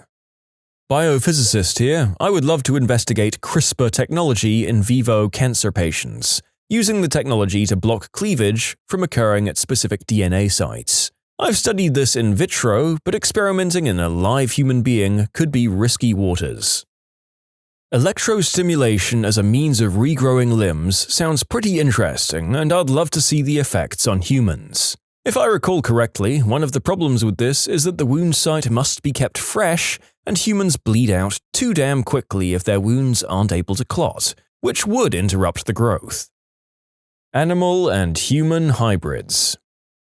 Transferring consciousness to a computer so we can live forever. Or reproductive cloning so everyone can have their own organs for transplantation. I mentioned this in stem cell class one day, and I've been the weird girl ever since. Just having organs or the whole body intact, practically alive but only kept around to service your needs when you need it? If you could clone a whole human body that came to life and interacted in daily life, would it still be your spare organ farm or a whole new human? There's also the problem of the body and organs having the same predisposition you do. So what if your heart that you'd cloned had the same defaults as your now failing heart? I'd love to study language development, like sticking a bunch of babies on a remote island without outside influence and document how they learn to communicate. I want to create miniature elephants. Through ingenious genetic manipulation, I'll be able to miniaturize any living animal. And yeah, I know there's a South Park reference, and also a Jurassic Park, the book reference. Mostly, I want a cuddly mini-plant that I can socialize as a lovely companion, all while spiking municipal water supplies to shrink the general population and go Godzilla on their butts. That's what you get for making fun of my homemade pie, Karen. I'm an infosec guy. Do security researchers count as scientists yet? And I'd love to do social engineering experiments, but they're either illegal or immoral. I'd like to raise babies in various planned conditions, such as without any adult human interaction, without language, indoors only, with different concepts of a family unit, with different concepts of gender roles, and many, many more. Stem cells. Screw morals. Frick where the cells come from, and frick religious objections. Can I fix a person who had a stroke and has half their body paralyzed? In the immortal words of Peter Griffin, why are we not funding this? Transhumanism. I want to see a heavier push towards prosthesis and the like. I have a healthy interest in immortality. We're already seeing huge advancements in prosthetics, biohacking, and extended lifespans. I'm happy to say that out of all of the things in the video up to this point, this one is actually coming along quite well. And it's been around for a very long time when you consider old-timey dental work, hearing aids, pacemakers, among other things. It's not even a question of how, only when. However, considering the insecure nature of most portable devices, IoT in general, the good will come with an unhealthy amount of bad. Say, that's a really nice, super strong prosthetic arm you've got there. It would be a shame if it went all idle hands on you. The narrator finds the prospect of transhumanism oddly terrifying, despite the fact that people would presumably be free to opt out of immortality. There is something highly unnerving to me where we can just choose to not die. I can't put my finger on why, it's a myriad of reasons. Mostly I feel like our brains would continue to degrade despite how much we slow that process, meaning we end up with a bunch of dementia-ridden cyborgs incapable of governing ourselves in the end until we all just break down. Serious answer. I'd take about 1 billion people, lock them into a completely contained living space for their entire lives, and actually science the crap out of what people eat and what their reaction is to what they eat. I would measure every single molecule that goes in and every single molecule that goes out. Measure their weight, their level of hunger, the level of physical activity, everything. What they breathe in, what they breathe out. Number 1, number 2, measure every excretion. We'd know exactly if broccoli is good or if cigarettes are bad or if you should eat eggs. This is obviously impossible and cruel, inhumane, and I would never even suggest it. But at least we'd know if we should eat eggs for breakfast or not. Grafting artificial muscles, even though I don't have any qualifications and stuff. I wouldn't be perceived as a mad scientist, just a profligate researcher. I'd be castigated and my professional reputation would be irrevocably altered, but I'd like to establish the UK's first body farm so we can replicate University of Tennessee's facility to meticulously research human decomposition. Ostensibly, I'd be indulging my personal predilection for prestige, as the justification for a body farm isn't compelling for some entomologists. It's a vanity project in their opinion. Others condemn the idea as a frivolous tourist attraction. People are amenable to donate, we just have nowhere to put them. I work mainly with snake venom, but my friend called me and told me his brother-in-law knows a guy that harvests scorpion venom. It's prohibitively expensive normally, but this guy insisted you didn't have to go through the normal process of acquiring it. So I'm imagining a sweatshop situation with various containers of scorpion venom. I feel like buying and possessing an old milk jug of scorpion juice would at least make me seem mad, to say the least. You'd be a rich mad lad though. Doesn't scorpion venom go for about $40 million per gallon? Use targeted injections of virally encoded opsins, like channel rhodopsins, and some simple signal-to-light converters to get ESP. See into the UV or far red? Sure, why not? Take in Wi-Fi-based data or EMF data? Cool, let's do it. Anything you can build a detector for, if reasonably small, you could then encode in some area of your brain. You could also swap in and out the detector as needed. Going into the dark? Let's go for some infrared. Going for a hike in the woods? How about some inbuilt GPS?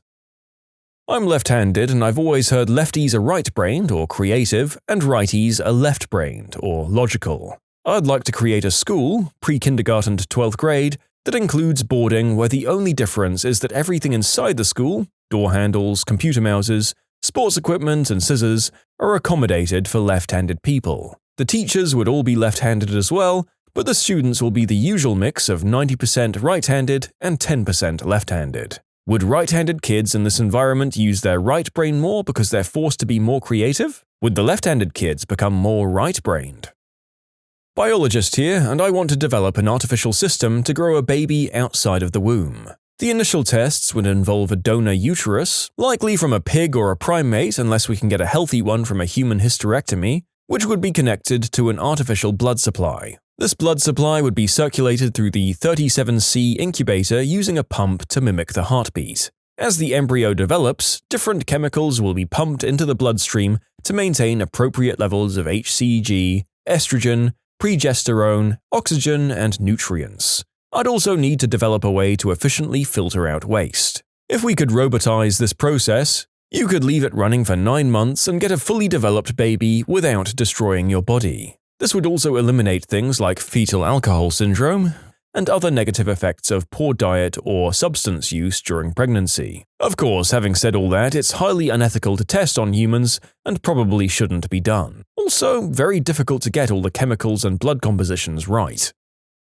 Astronomer here. I would really love to get a hunk of a neutron star and bring it back to Earth and study it. Neutron stars are, as the name implies, essentially a ball of neutrons, where the amount of mass in the sun is squeezed into the size of a city. This means they're extremely dense, well beyond the labs on Earth. Thus, we don't know much about their properties and how they work. For example, a small fraction of neutron stars give off a beam of radio radiation, which we see as it roars around. So we call them pulsars. What actually gives off the radio beam in the first place? No one really knows. It probably has something to do with magnetic fields in a young neutron star, and we've found a class called magnetars where the magnetic field would kill you if you got within 1,000 kilometers of one. But yeah, no one has a clue how those magnetic fields get so strong either. So in conclusion, if anyone has an idea on how to get me some rocket tech to visit one in an evening, 60s cartoon villain style, let me know because I'm gonna go get a neutron star. Self-cloning. I want to know if I have a better chance at life if my double or clone is raised by a person who cares, instead of by the awful people who gave my start a huge disadvantage, to put it mildly. No, I'm not blaming them, or even if I am, it's still my job to take care of myself no matter what happened in the past. A person with my IQ and capabilities should be so much more successful instead of gradually having to make it up to zero, to emerge from a black hole of anxiety, self-doubt, and trying to make it as a loner. I want to see what happens with my generous intellectual and creative gifts if I were to actually nurture and mentor myself.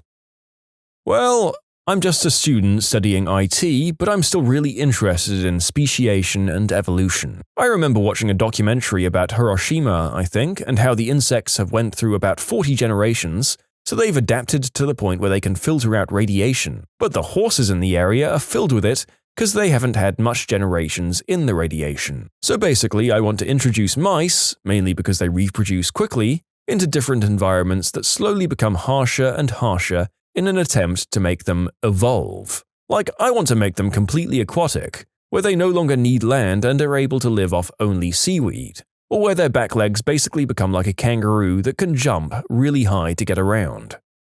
Idiots of the internet. What is the stupidest thing you've done?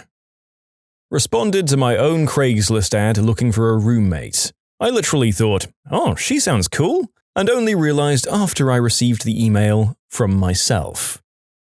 I was riding my bike and wondered what would happen if I stuck my feet in the spokes of my front tire. The answer? Flipped over the handlebars, broke my 2 front teeth, and I got road rash on half my face. Late for work, running around the house looking for my keys. Ran upstairs, saw them on the desk, pointed at them and said to the air, "There they are!" I was nearly back at the front door when I realized I hadn't actually picked them up. I got pretty wasted on tranquilizers and booze. That would already be stupid enough, but my sauced-up brain had bigger plans. Being done with my bender, I decided to go home by public bus, which I'd just missed and could see driving down the road. So I did exactly what would be the reasonable and responsible thing to do. I flagged down the cop car that was approaching and asked him to pull over the bus. He asked if I'd been drinking, so I said, yes, that's why I'm taking the bus home instead of driving. He said he'd give me a lift and I got in. I have no recollection of what happened until the next day, but my mum told me a very nice police officer dropped me off at home and I'd drooled all over his back seat. I work as a substitute middle school teacher. At the beginning of each day, the kids listen to the announcements. One time, they announced that one of the students who'd been battling a terminal illness passed away the night before. So me, being the great guy that I am, decided to give the students 5 minutes of time to sit quietly and reflect. Then I decided to lighten the mood by calling attendance, so I used bizarre inflection to entertain the students. I called out, "Tyler?" No response. Called it out again, no response. Finally, one student piped up and said that was the kid that we'd just had a 5-minute silence for. This was after I'd called out his name several times with differing tones of voice to be comical, while all the students saw was me bashing the dead kid. Frick. Oh boy, all of these so far, apart from the tranquilizer one, are things that the narrator could imagine themselves doing. But this final one especially. Well-meaning joke to get the poor kids to smile turns into a horrible, disrespectful moment. Well done. In a spelling bee, I spelled the word Python Python. I was quickly reminded that eth is not a letter, though to this day I think that maybe it should be. I woke up one night, I saw a hand on my pillow, started to freak out, froze, waited, decided I'd move, screamed and jumped when the hand moved. It was my hand. I once fell asleep with my hand above my head, so it fell completely asleep. In the middle of the night, a hand flopped onto my chest, completely numb. So I woke up with a hand on my chest that I couldn't feel. Scared the crap out of me. I turned left onto a one-way street, where I should have gone right. That wasn't so bad until I panicked and then did a U-turn around the median onto yet another one-way street. Still going the wrong way. Enter my first and only car accident. I tooted one time when I was little. I thought, how can I get my bum to stop smelling so bad? My solution? Spray air freshener up my butt. I spent the next couple of minutes writhing in pain with a burning booty hole. I stapled my finger to see if stapling my finger was possible. Can confirm, it is. I let my friend shoot me with a blowgun dart we bought at the flea market. It hurt a lot at first, but then Bautista won the Royal Rumble on PPV an hour later and everything went numb. And 3 days later, our video of me being shot with it was featured on The Soup. One time I went through the drive-thru at Dunkin' Donuts and stopped at the trash can instead of the speaker for about 5 to 8 minutes, repeatedly saying, "Hello?" I work in fast food, answering in drive-thru a lot of the time, and you just made me laugh so hard. Thanks. I have a theory that people switch over to their reserve brain or something when they get to a drive-thru speaker box. They just do and say weird things. Went back to a girl's house after dinner. She had early class the next day, so gets ready for bed, but says I can stay and keep her company for a while. Laying in her bed, she's in silk pajamas, I'm fully clothed. We're just talking, and I start running my hand up and down her back. She says, you'd better stop that, I'm getting turned on. So I stopped. Like a fricking idiot. I hole-punched my hair, thinking that I'd get a perfect little circle all surrounded by hair. I was so shocked when it cut my hair and I just couldn't understand why for far too long of a time. I put an umbrella handle in my mouth and pushed the button to release the umbrella. I thought the umbrella would shoot out the front of my mouth and open. Instead, the handle extended back into my mouth and broke my front teeth. No idea why I thought that. I was 11 and I thought for about 5 months I'd invited the act of flicking the bean and even told my friends about it. That ended up being my 5 months of fame. PE in high school. We did quite a bit of rope climbing and it felt great. I didn't really know what was going on, but I absolutely loved rope climbing. I used to be too scared to go on the roof of the gym, but when things started feeling good, I'd climb like there was no tomorrow. I asked some of my classmates if they felt the same way, but never got a straight answer out of them. I had the same thing, only with a pole that stood on the playground, so basically I was a pole dancer at the age of 10. I clicked on an adult video link at work, thinking that if I closed the window really fast, the system wouldn't know. I mean, that kinda works. You were looking at adult material? No, sir, it was one of those stupid pop-up ads. Got me right when I clicked. I closed it immediately, you can see it in the system. If I was actually looking at that material, wouldn't you see a lot more connections made just beyond the one? And then they check the records and it shows you're right. When I was younger, I got kicked out of ballet class because I kept running into the mirrors thinking they were open windows or like portals to another world or something. Last weekend, my friend asked for a ride across town since he left his phone at a bar the previous night. Somehow I heard car instead of phone, so I dropped him off and drove home. I don't answer calls while I'm driving since I'm a bad driver too, so I didn't realize I missed 3 of his calls until I got home. I'm sure there's others, but my memory's going pretty fast as well. Not me, but a friend of mine was dead serious and asked, why don't wheelchairs have pedals for when your arms get tired? A friend came to my house, knocked on my door. When I answered it, I was greeted with, "Hey, are you home?" The narrator hopes that the answer was a stern no, followed by you slamming the door on their face and just waiting to see what they did next. Namely, I'm interested in if they believed you and went home. Missed the school bus and potential rides to school one morning because I couldn't find my backpack. Eventually, realized it was on my back. I asked my wife, who was upstairs, to drop my phone down to me. As it was falling, I thought it would be cool to catch a phone with one finger. It wasn't cool. When my girlfriend asked why I was always late when going to her place, my response was, I'm only late for things that aren't important. I was going number 2 once while browsing Reddit. I wiped my butt with the other hand, stood up and threw my phone in the toilet. I just stood there and said, "What the frick?" and looked at my duty-covered toilet paper.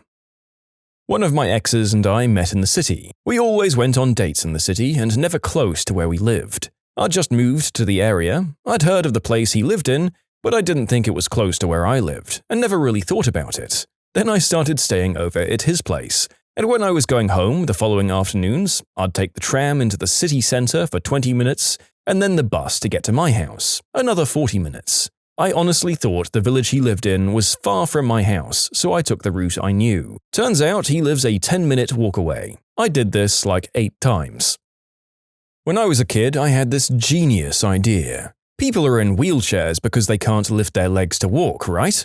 So what if you tied a length of string around your knee, held on to the other end, and marched yourself around like a puppet? I even named my genius invention. I called it leg reins. It never occurred to me that if you were paralyzed, you wouldn't be able to balance. It also didn't occur to me that I wasn't actually lifting my legs with my arms, I was doing it with my legs. I somehow didn't realize that the reason my dad got me to demonstrate my idea to everyone he knew, one after another whenever someone came over, was not because he was proud of the towering intellect his son possessed.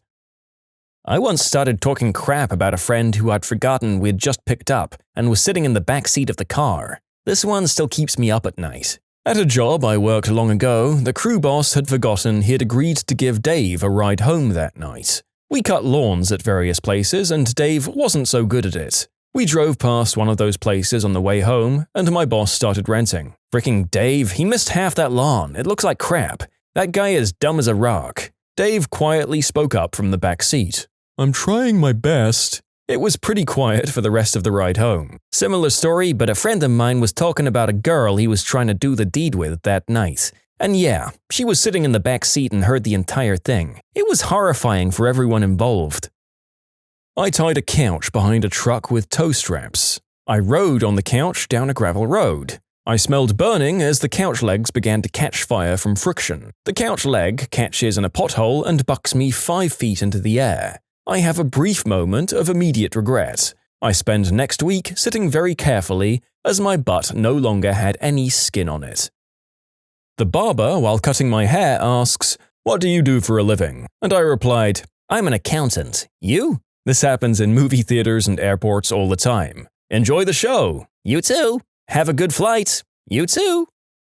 You can submit your own stories to be featured here on the channel. The story submission link is in the description below. And if you want to listen to some vibey music in the background, check out easymode, also linked below, and subscribe.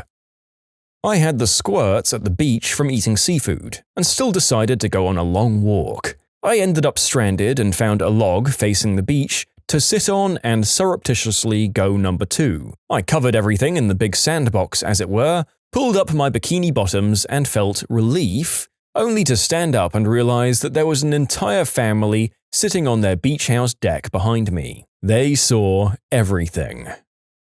Unable to find my phone, in a complete state of panic, I sent my friend a text asking, "Dude, did I leave my phone at your place? I can't find it anywhere." And he replied, What are you using to send this text, genius? I have never in my life been so ashamed. I once lost my phone, so I used my phone's light to search for it. I was in a bus, school trip.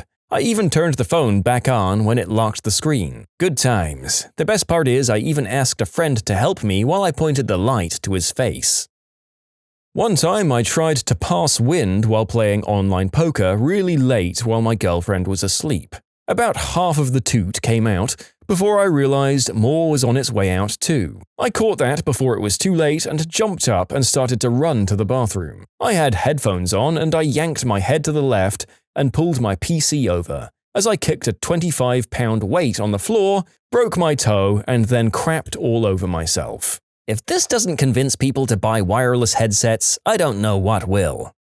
Listen, some of us need really high-quality wired headsets for our gaming or our jobs processing and monitoring vast amounts of audio files. That said, this failure is spectacular. One of those times where the transition to 30 seconds before, happily playing your PC, to the present in pain, with a balked computer and covered in your own feces, just seems so impressive.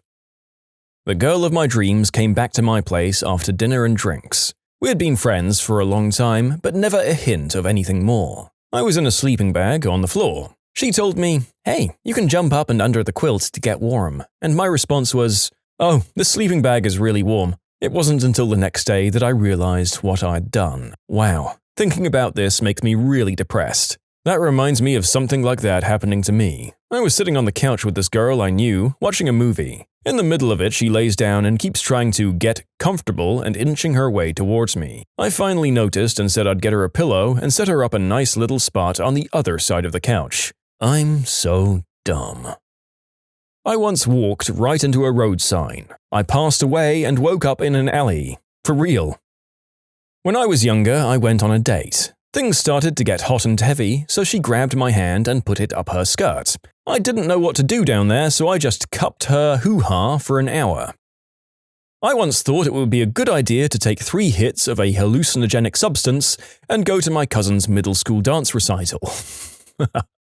It wasn't a good idea. It was a bad idea. It was a very fricking bad idea.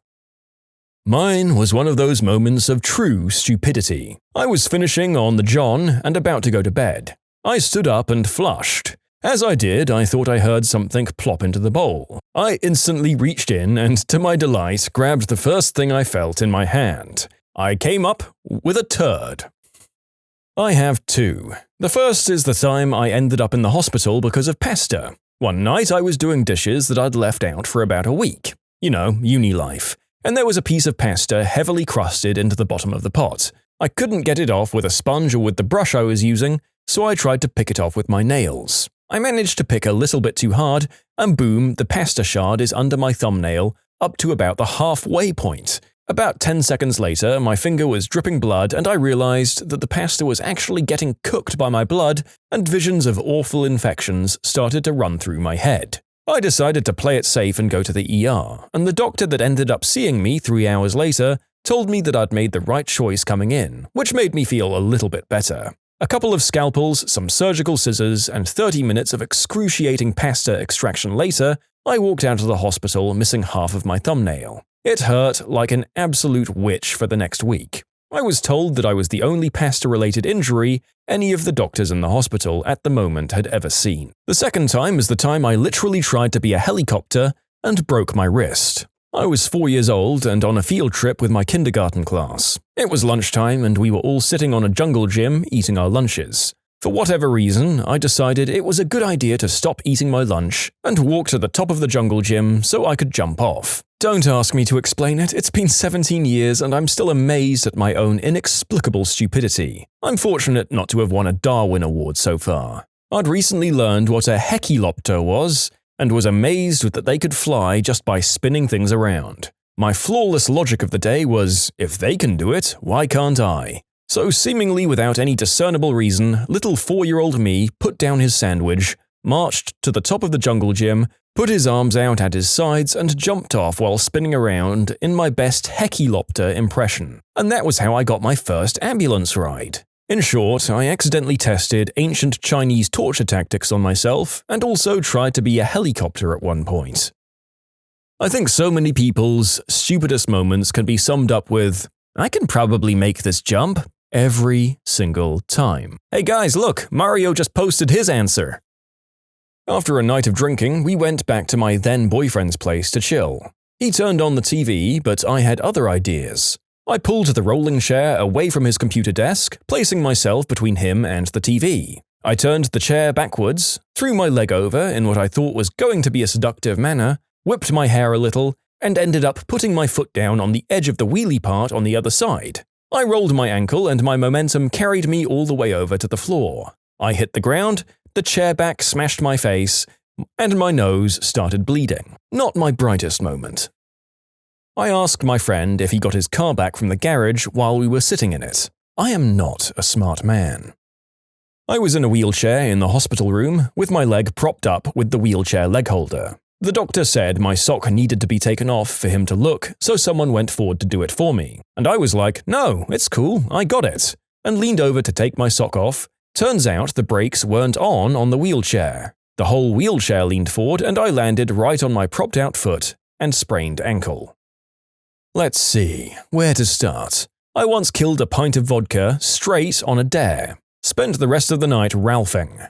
I fell for a prank of laying a stick across a shovel handle and then stomping the shovel spade to see how high the stick would go. I had my windshield tinted to 5% on my car. I sent a Nairobi prince some cash so I'd get a big return. Yeah, I actually did do this. I voted for Ross Perot in '92. I volunteered for several things in boot camp without knowing what they were. I rear-ended a cop car. During the questioning, I got the involuntary giggles, and when the cop asked if I thought it was funny, I said yes.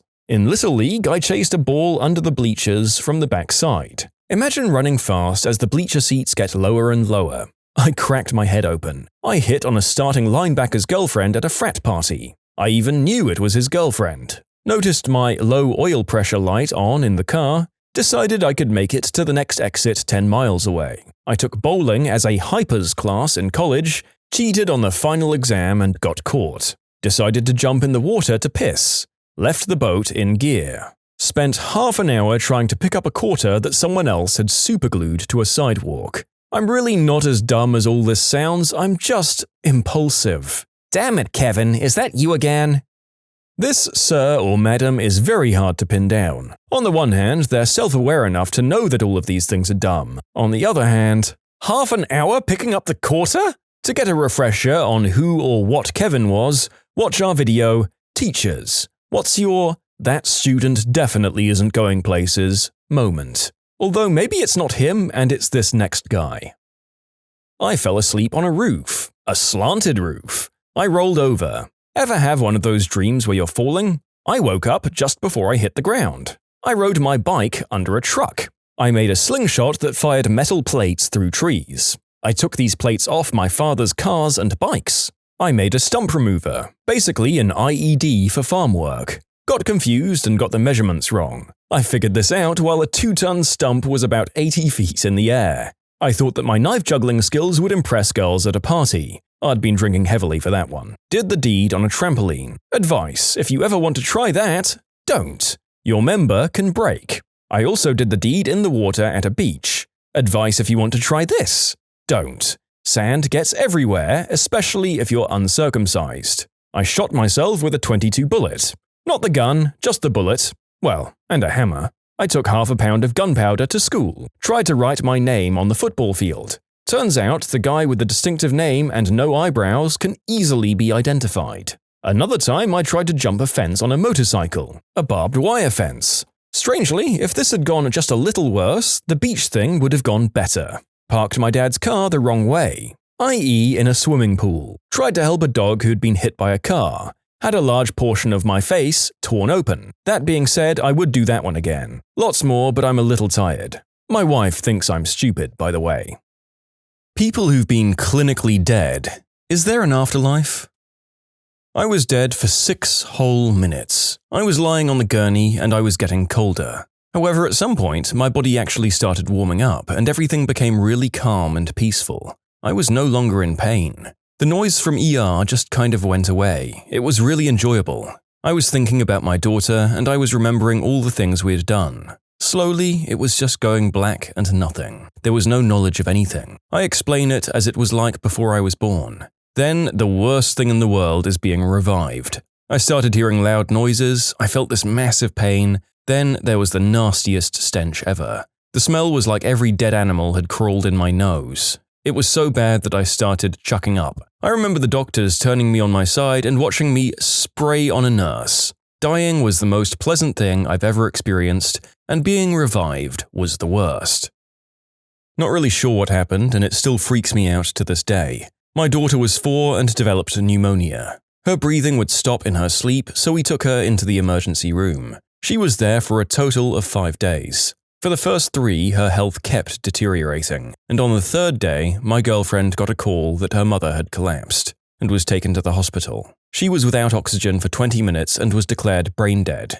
That night, my daughter woke up and asked about Grandma. No one had said anything to her or been in the room with her. We asked her what she meant, and she told us that Grandma came to her in a dream and said, "It's not your time yet. I'll go for you." Immediately the next day, my daughter was almost 100% better. Anaphylaxis. Wasn't breathing. I considered all the hallucinations I experienced likely due to hypoxic episodes until I told my mum what I saw. A middle-aged man who wasn't in scrubs, standing still at the end of my bed while all the staff were running around and doing their business. I was having a non-verbal conversation with him and he was telling me to calm down, focus on breathing. He wore a tropical-style button-down shirt, one of those old-school newsboys' hats, and had a very pleasant demeanor. Mum showed me a photo of my grandpa that I'd never seen before, and it was the guy at the foot of my bed, and he died before I was even born. A black void. Then waking up in ER surrounded by people running around like crazy. I was cold as all heck, but in reality, apparently I was at room temperature. I have to add that it was relatively peaceful, like being wrapped in a big warm blanket. The narrator went into this topic with some trepidation, shall we say, but I must say that so far at least, these stories are somewhat comforting and reassuring. Even if the idea of passing into the great beyond does scare a little, it's nice to know that near the end we chill out a bit before we pass and might be okay with what's happening. The next perspective seems to come from someone who's quite well read on the length and breadth of what people can see. There are some researchers who've been collecting and quantifying the data of near-death experiences, or NDEs, for years now. They've created 6 categories, or stages of NDEs, that generally sum up most experiences. The first is the hellish experience. It can either be a mildly uncomfortable experience, a cold, dark, damp, loveless experience, or the traditional flames and devil experience. Some say they're drawn out of this realm by an indescribable love. Very few people recount experiencing this one. The second is this other type of experience where one has an out-of-body perspective and can travel freely. Oftentimes, this happens in an operation room where one's heart has stopped and the doctors are working to revive the patient. The individual may be able to go to other rooms in the hospital or travel across the country. If they remain in the hospital room, they do not always recognize their own bodies on the table and can feel confused. I should note that there's been a surge in NDEs since the 1960s when resuscitation techniques actually became more advanced. The third is much like many of the other comments in this video. There's another experience of blissful, warm darkness that just feels comfortable. It's an indescribable nothingness, often without memory or any inkling of consciousness at all. The next experience is similar to the last, but with an additional light that's usually far away, that emanates warmth and love and forgiveness. The individual is either attracted to this light and goes towards it, or the light itself comes to the person. It allegedly gets better and better the closer one draws to the light, and so they continue. Obviously, this is where the phrase, "don't go towards or go towards the light" comes from. The fifth experience continues where the last left off, where the person has broken through the light to the other side. They're now experiencing a love and compassion or forgiveness state of consciousness that's unlike anything they can put into words. Sometimes they encounter a sort of guide. This could be a loving, anonymous being or a religious figure. If they experience this, it's sometimes linked to their beliefs on Earth, but not always. This experience is sometimes accompanied by the most beautiful music. This being may present them to loved ones or show them a life review. This is a very common experience to those who've had NDEs. It may be at this point where the NDEer decides or is told to return to their body. there's sometimes a choice. Often they choose to because they have work left to accomplish in their lives. And I put that last part in quotes because of how many people cite that as their reasons for coming back. The sixth and final experience goes beyond the previous state of love and consciousness and is experienced only by relatively few people compared to the previous others. They say that they experience a becoming one with the universe or universal energy that unites everything and maybe a god. They've stated that they understand everything and that knowledge is known just by thinking of a topic. As a disclaimer, people have different words to describe all of these experiences, but what they typically agree on is that words themselves can't come close to explaining the encounter, for all of the aforementioned NDEs. Most experiences are overwhelmingly pleasant, they lose the fear of death, and they cannot wait to return to this state. However, they know they must wait for now. The NDEs that I've looked into pretty much all fall into these categories, so I'd like to hear any others that might not. As you can tell, this interests me greatly. I do want to end this by saying that if you do wind up researching NDEs, come to your own conclusions about them. Is there a reason for someone to be pushing a certain belief on you? I have confidence that what people say about their NDEs, they themselves wholly believe to be true. Whether or not you do is up to your own judgment. There are people who make videos and give talks about NDEs that they supposedly experience, but to me, some seem to be fake and over-rehearsed. Take what you want from my spiel. This is your NDE plug out. A friend of mine described hers as deeply relaxing and that she could feel herself drifting away, but was brought back just as she was ready to leave. After that, she embraced life and death. She said she doesn't fear death anymore since it was so relaxing to experience. I had a similar experience here. As you're dying, you start feeling tired in a way you never have before, or will again until you die. The sheer act of staying alive is exhausting. But then it's all blank until I woke up from a coma a couple of weeks later. You don't even remember the actual moment of death, and it takes weeks for your mind to remember everything leading up to it. I was in a ton of pain before and after because a couple of my organs were perforated, but dying itself wasn't painful. I agree that I'm also not afraid of death. Not even just because of the pain factor, but because it feels so much less unknown to me, and there isn't time for regret when it happens. I think about death a whole lot, like an insane, worrying amount. I cry about it a lot too. I'm terrified to die. I'm terrified of what comes after, and I'm terrified of losing people I love. This thread has actually made me feel a bit better about it, so thank you. I lost my mum last year, and I remember her telling me when I was little, because I'd say it first, that she was scared to die. I'm glad to know that it isn't as bad as we both thought. I hope that this video gives this feeling to more people who feel regularly anxious about this sort of thing. I'll say that so far the majority of accounts just seem to be a gentle falling asleep feeling, so that's nice at least. My girlfriend is anaphylactic, and it is triggered by a chemical called salicylate, which is found in pretty much every food. When she was in high school, she had her first big reaction, and the school nurses refused to administer her EpiPen, adrenaline shot, until the ambulance got there. Now, obviously, having an anaphylactic reaction doesn't give you a lot of waiting time, so by the time the ambulance got to her school, she was in pretty bad shape and barely conscious. The paramedics immediately administered one of her EpiPens, called the nurses fricking idiots, and loaded her into the ambulance as her mother arrived.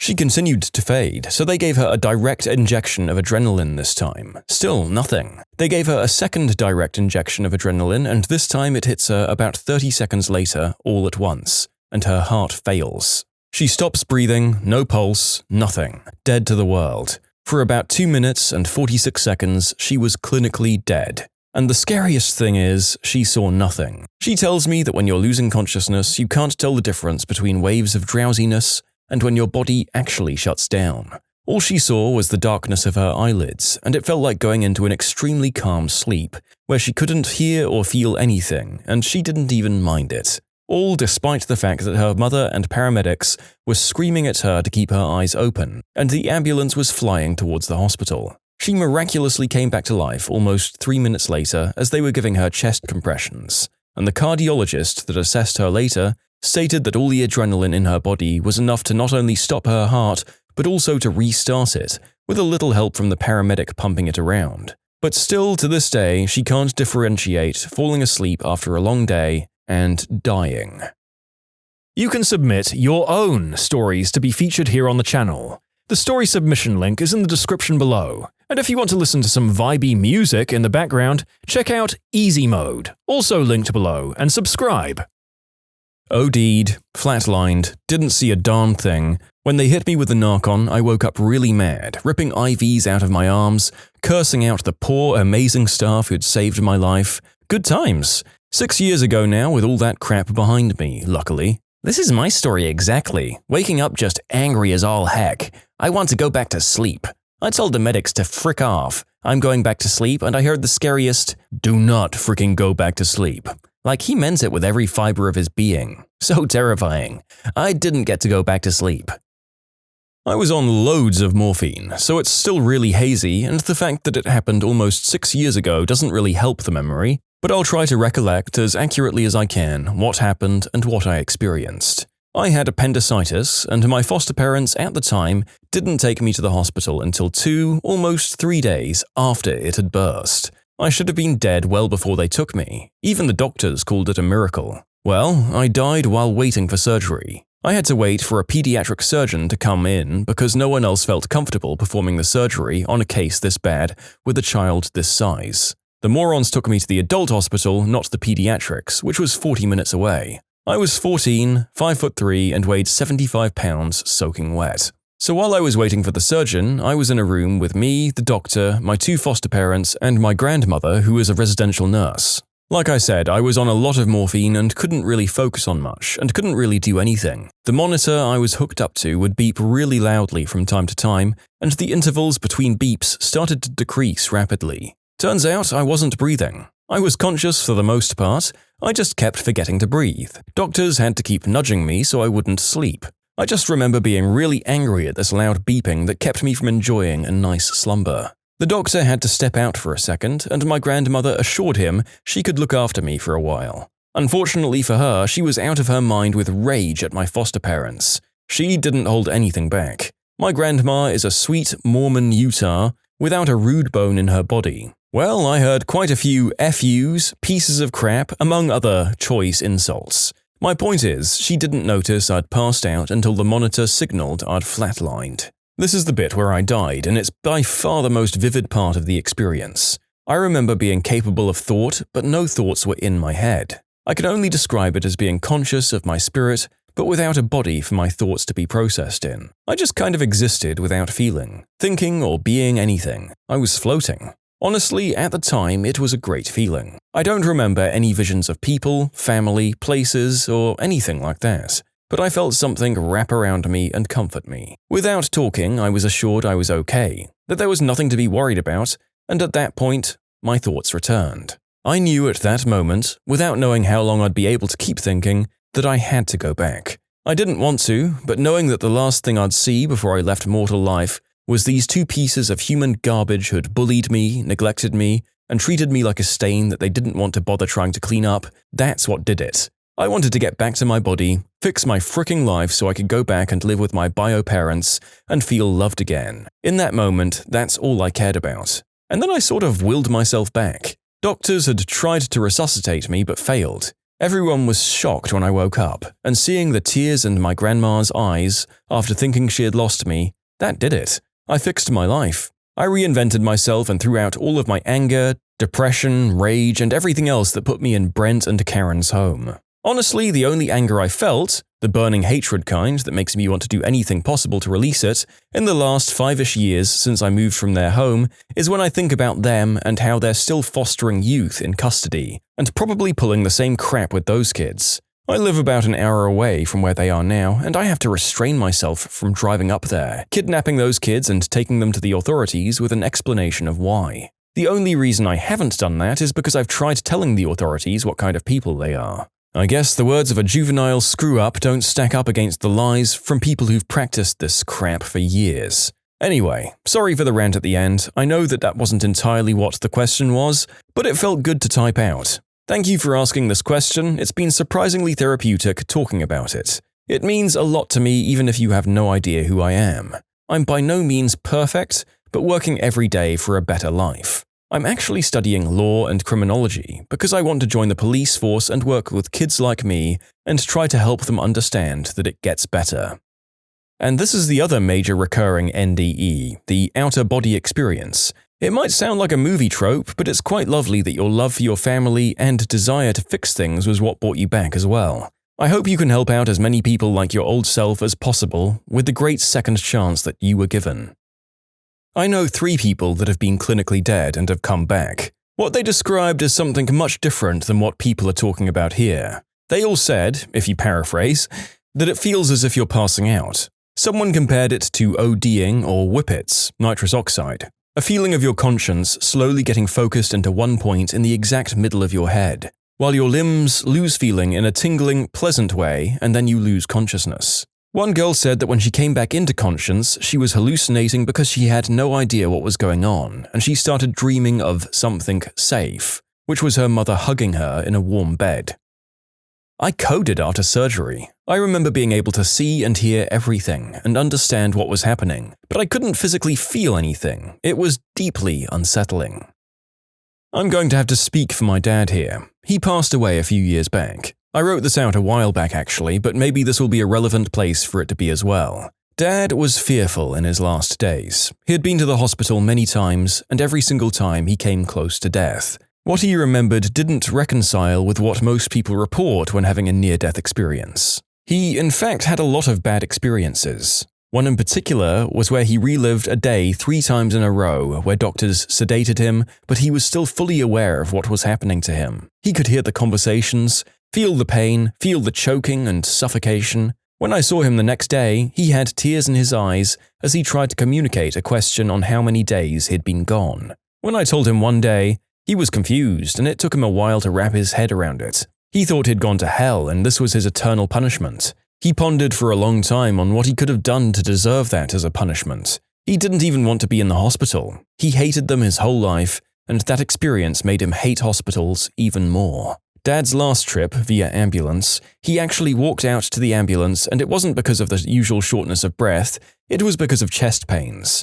I was sure this was going to be a short stay and he'd be back soon again. During this last stay, he experienced more sedation, more hallucinations, and more disorientation. I went to visit him every single day to get an update on his status. One night in particular, they had trouble getting his heart rate down. It was steadily beating at about 160 and would calm to 120 or so before going back up to 160. It wasn't looking good for him. Then, the next time he was up, I walked in right around his dinner time. He couldn't wait to talk to me, but he could barely talk. It took all of his effort and energy, but he had some things to say. He said, "Son, I know without a doubt that there is an afterlife." I said, "Really?" He nodded. "How are you so sure? You've been seeing things on the ceiling and all kinds of hallucinations." "That wasn't me. I wasn't here." "You weren't here?" "I was there." "Okay, well, did you see anyone you knew?" He shook his head, "No. It's not like that. You can see souls being born into life, and it's the most beautiful thing you can see. Everyone has their own color, and they're trying to get to white."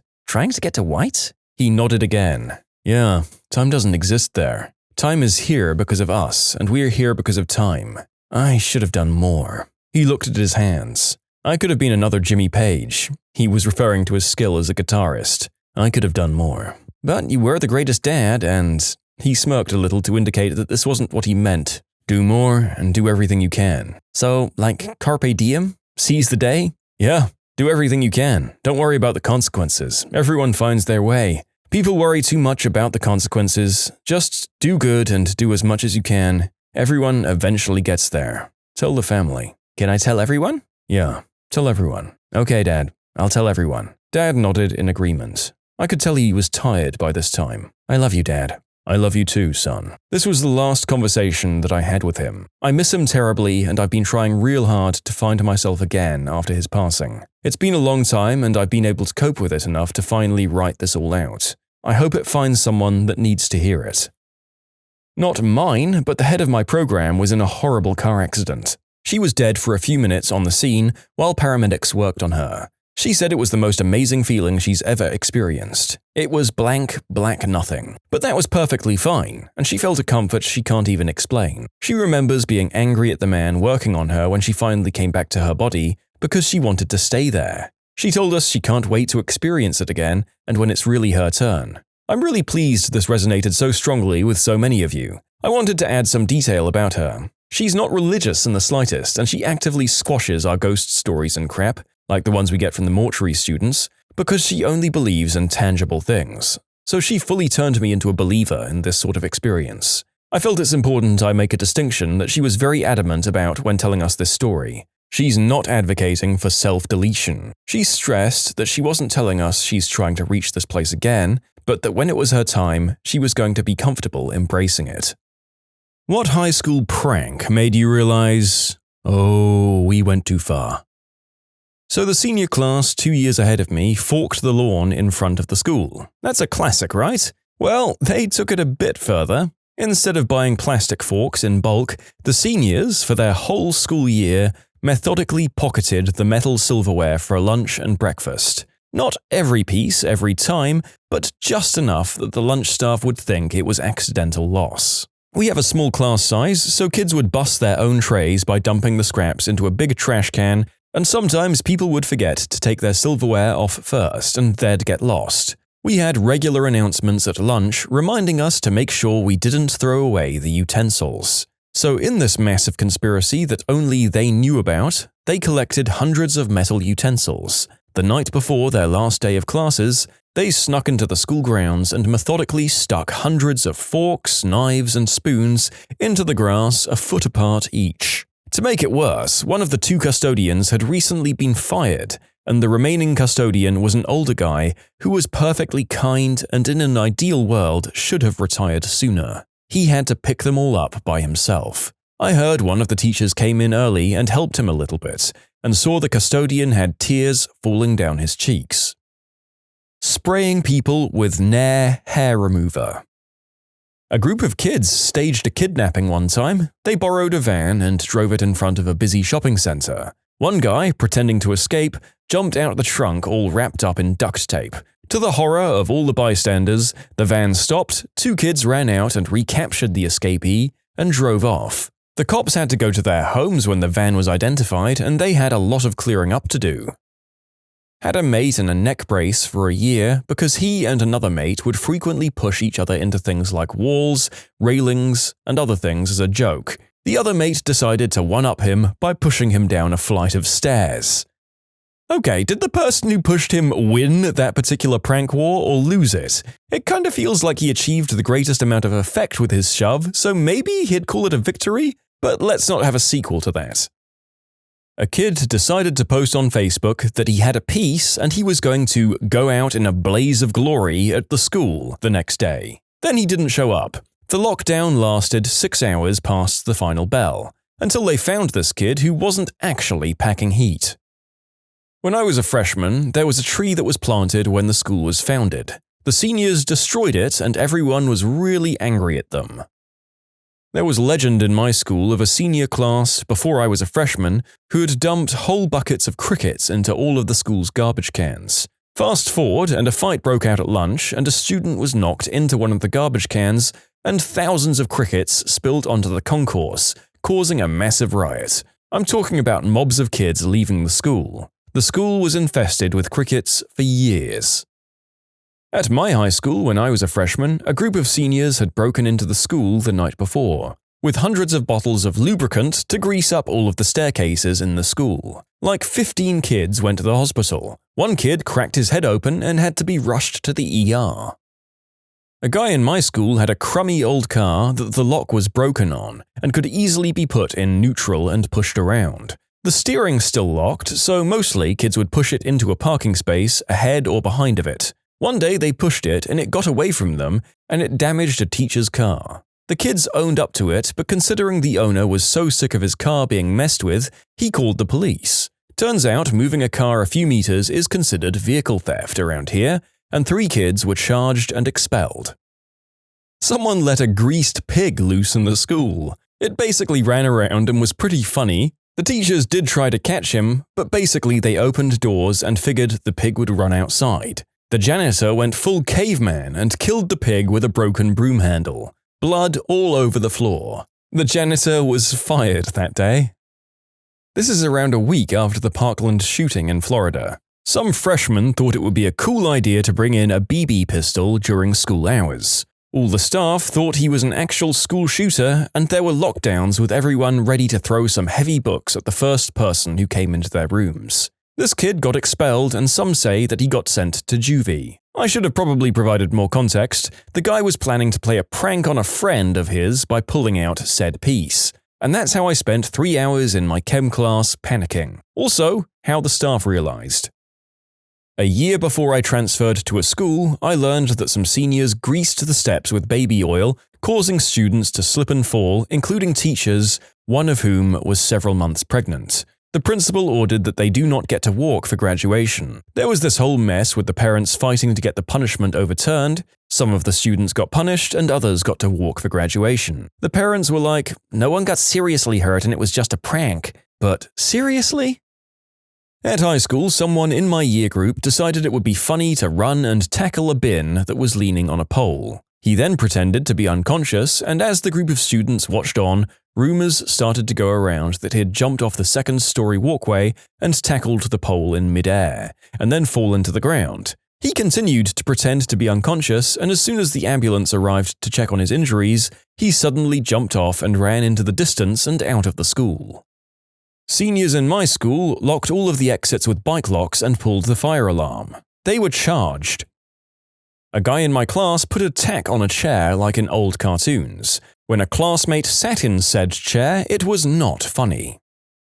A couple of underclassmen crashed a wholesome senior prank and ruined it. The original prank was spray painting the graduating class year all over the building in washable paint, but these kids came by after they were done and did swears and slurs. The graduating class almost didn't walk until parents kept complaining that their kid or kids weren't at fault. They ended up having to do whatever they did to cover up the writings, and there was still a pillar with a Johnson on it a few weeks afterwards. When I was a freshman, the senior prank was releasing farm animals into the school. A couple had to be put down because of injuries they sustained while running loose. And my senior year, someone crapped on the cafeteria floor and then surrounded it with some sort of clear oil. One of the janitors got hurt trying to clean it up. I'm all for funny pranks, but this was just vandalism and cruelty. In my senior year, my genius classmates thought it would be a good idea to take all of the books out of the library and make a giant book mountain. Needless to say, we spent about 7 hours learning the Dewey Decimal System. I was livid when the administration forced our whole class to resort the books, even though it was 3 idiots who made the whole mess. Someone bought multiple bottles of this stuff called liquid ASS and absolutely poured like 10 bottles of the stuff in the men's restroom. It was truly the smell of putrid, rotting, dead elephant doo-doo. It was horrendous. If I smelled a dead body, it would be the second worst thing I've ever smelled. It was that bad. Our poor janitor was assigned to clean it up, so he walked in and immediately projectile chucked all over the bathroom and quit the job on the spot. We were now out a janitor, and the mess now had the addition of his stomach contents on top of 10 bottles of liquid butt. It took a while to find a new janitor, so the vom just sort of sat there for a week and was basically a biohazard at that point. The new janitor eventually cleaned the mess in a full bodysuit, but even after bleaching everything, we could still smell it for over 6 months. They had to permanently remove the front door to that bathroom. The narrator is mildly curious about how bad this stuff could really smell, but there were multiple follow-on comments about how this particular product has resulted in expulsions and entire areas of schools being condemned. So I guess it must be pretty bad. And having just checked online, I can see that it's still being sold despite all of this. During one of my siblings' tenure, a few students broke into the gymnasium and turned hoses onto the basketball court. Completely ruined everything as it ran a good part of the night. I believe they caught and expelled all of them. And my class had a few people superglue as many door locks as they could reach. That really made everyone happy. Why the old carry the teacher's Volkswagen into the quad prank that at least only caused some inconvenience and not property damage became a thing of the past, I'll never know. Someone shot out a bunch of windows at my high school. Much more aggressive than the staircase covered in little cups of water. Someone put a couple of dead fish in the laundry dryer at my boarding school. Also had a 3-year string of phantom poopers who would just take random number 2s in places like corridors, urinals, and other things. Must have been different people because you can only be there for 2 years at a time. Most people do one. Someone put their own number 2 under a teacher's desk. For mine, a guy found a dead pigeon and the class decided it would be fun to hide it inside a hardcover folder that a teacher left on her desk. The only problem was that the pigeon would bulge the folder, so they had no better idea than to put it inside and then stomp the folder, and by extension pigeon, flat. When the teacher, who was preggers at the time, opened the folder, she yelled in terror and fainted. They took her out to an ambulance, and on the next day the principal informed the class that the teacher lost the baby, and that they were lucky if she didn't press any charges. Needless to say, they never told anyone whose idea it was or who participated in the prank. I wouldn't really call this a prank, but a kid once wrote the name of another kid in his own number 2 on the toilet wall. This was a fate worse than death for the unsuspecting victim. Cries of derision could be heard throughout the building, malicious rumors were spread for weeks. The poor kid was subjected to a social death sentence. A dead man walking. It wasn't until a fateful rainy Thursday afternoon, after PE, that the wrongly accused was exonerated when the real crapasso fell victim to his own hubris and was caught brown-handed in the act of fecal graffiti. You can submit your own stories to be featured here on the channel. The story submission link is in the description below, and if you want to listen to some vibey music in the background, check out easymode, also linked below, and subscribe. Someone slipped Lucy in the Sky with Diamonds into a teacher's coffee. He was tripping. I think back on it now and I feel sad for him. I broke into my friend's middle school email account in the middle of the night to send his current email address a message from the future. The message was inspired by that one prank from The Office where Jim sends Dwight faxes from the future about the coffee being poisoned. My dumb butt took it one step further and said that my friend needed to stop me and my other friend from playing the piano at break, as otherwise a bomb would go off. My friend took this seriously and alerted a teacher, who immediately knew it was me. Yes, the police were called and my butt was nearly suspended, and I was grounded for a month by my parents. Going back about 15 years ago, a group of 10 to 13 senior kids decided to try and raid our community school and literally rip off all the tube lights, bending all the ceiling fans, smash some walls, among other things. There was quite a substantial amount of damage. At the time, CCTVs weren't all that famous or used, so it was difficult to identify. But luckily, there were some eyewitnesses, and the boys and their parents were immediately summoned. Kids were suspended, and parents were asked to foot the bill. Oh, and the kids were named and shamed in front of the whole community.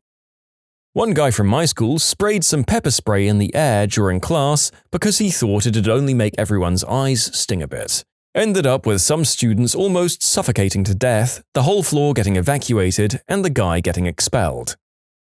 This was actually in middle school. The bathrooms had particularly low ceilings. One day, some kids went into the girls' bathroom during class time, I guess when the least amount of people would be in there, and somehow managed to get a chair up into the ceiling tiles. Many girls knew they did this, and we all thought it was pretty funny. We forgot about the chair for about a week until it came crashing down onto a girl who was using the loo. This girl was very frail and super underweight. It came down and knocked her out. The school went on lockdown while the paramedics took her to the hospital. Luckily, she was fine. They locked the bathrooms the rest of the year and only opened them between classes. Many kids would go to the nurse to use the bathroom when they couldn't hold it in class.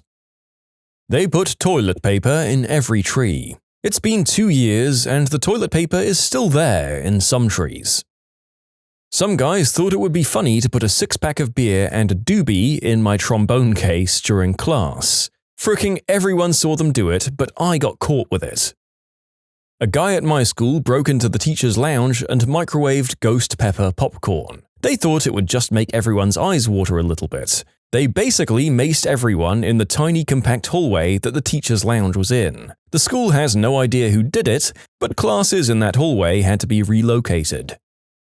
This all happened a couple of years before I started high school, but someone released thousands of crickets into the building. They're still in the air ducts and we can't get them out. All of the air vents have been locked shut until a solution is found. What is it with this particular prank that's made it come up more than one time? Where do people buy all these living invertebrates from? Is it a freaking bait and tackle shop that's just doing the motherlode of all business one time a year? What a prank to pull, decimating your school for years to come. Maybe not the coolest move, guys. For a senior prank at my high school, a group of kids stole a ton, if not all, of the bathroom stall doors. While the administration was trying to figure out who did it or how to replace all the missing doors, they had makeshift plywood doors installed. They eventually caught the kids who did it and formally charged them with theft and a few other things. It was pretty genius, though. To pay the legal fees, the kids got a crapload of t-shirts printed with the phrase, "I prefer the plywood," and most of the school bought them in solidarity. So all in all, kind of a heartwarming ending to a too-far situation. In my brother's school about 10 years ago, apparently these seniors tried to prank their teacher by putting 3 pills for male performance in his coffee. Legend has it he taught with a chair blocking his groin the entire time.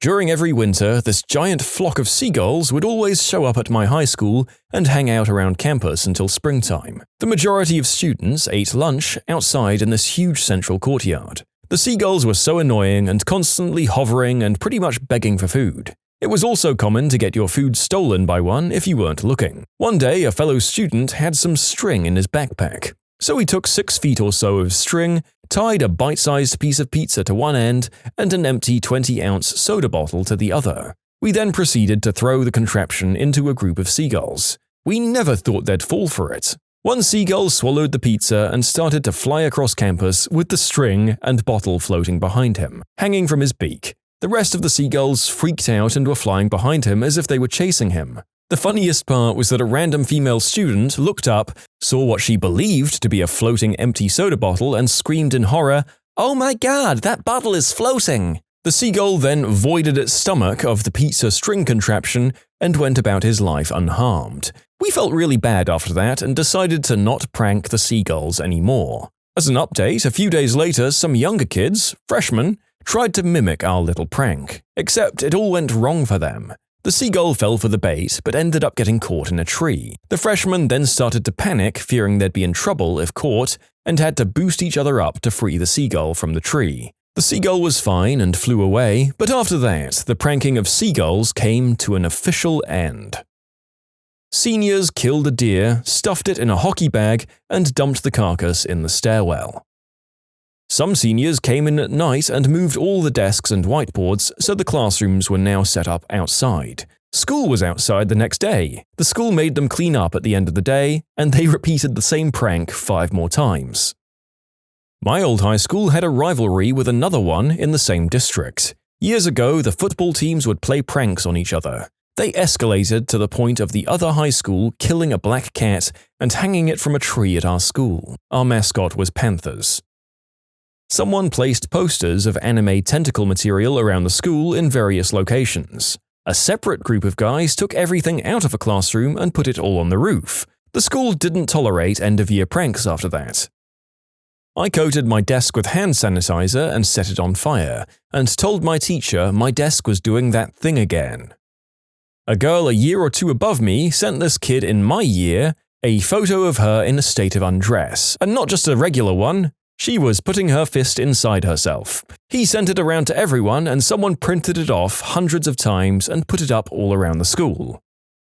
Not necessarily a school prank, but childish nonetheless. I was in the car business and a couple of guys went back and forth pranking each other's cars. I don't remember the second to last move, but the final one was a little over the top in my opinion. The finisher decided he'd had enough and removed the metal bottom door plate on an older car and lined the underneath with sardines. Once he screwed the plate back on, no one could figure out where that stink was coming from. We didn't all hear until later what he actually did, but the guy he did it to ended up selling his car at a loss because he couldn't get rid of the smell. I had friends that would dry dock and upper deck. Dry docking is flushing all of the water out of the commode by turning the water off. Proceed to take a nasty number 2 without water. It's an awful cleanup. Upper decking is removing the top of the toilet, going number 2 in the upper tank, and waiting for someone to discover it. Yeah, my friends are jerks. The kids at my school nominated the weird homely girl for prom queen.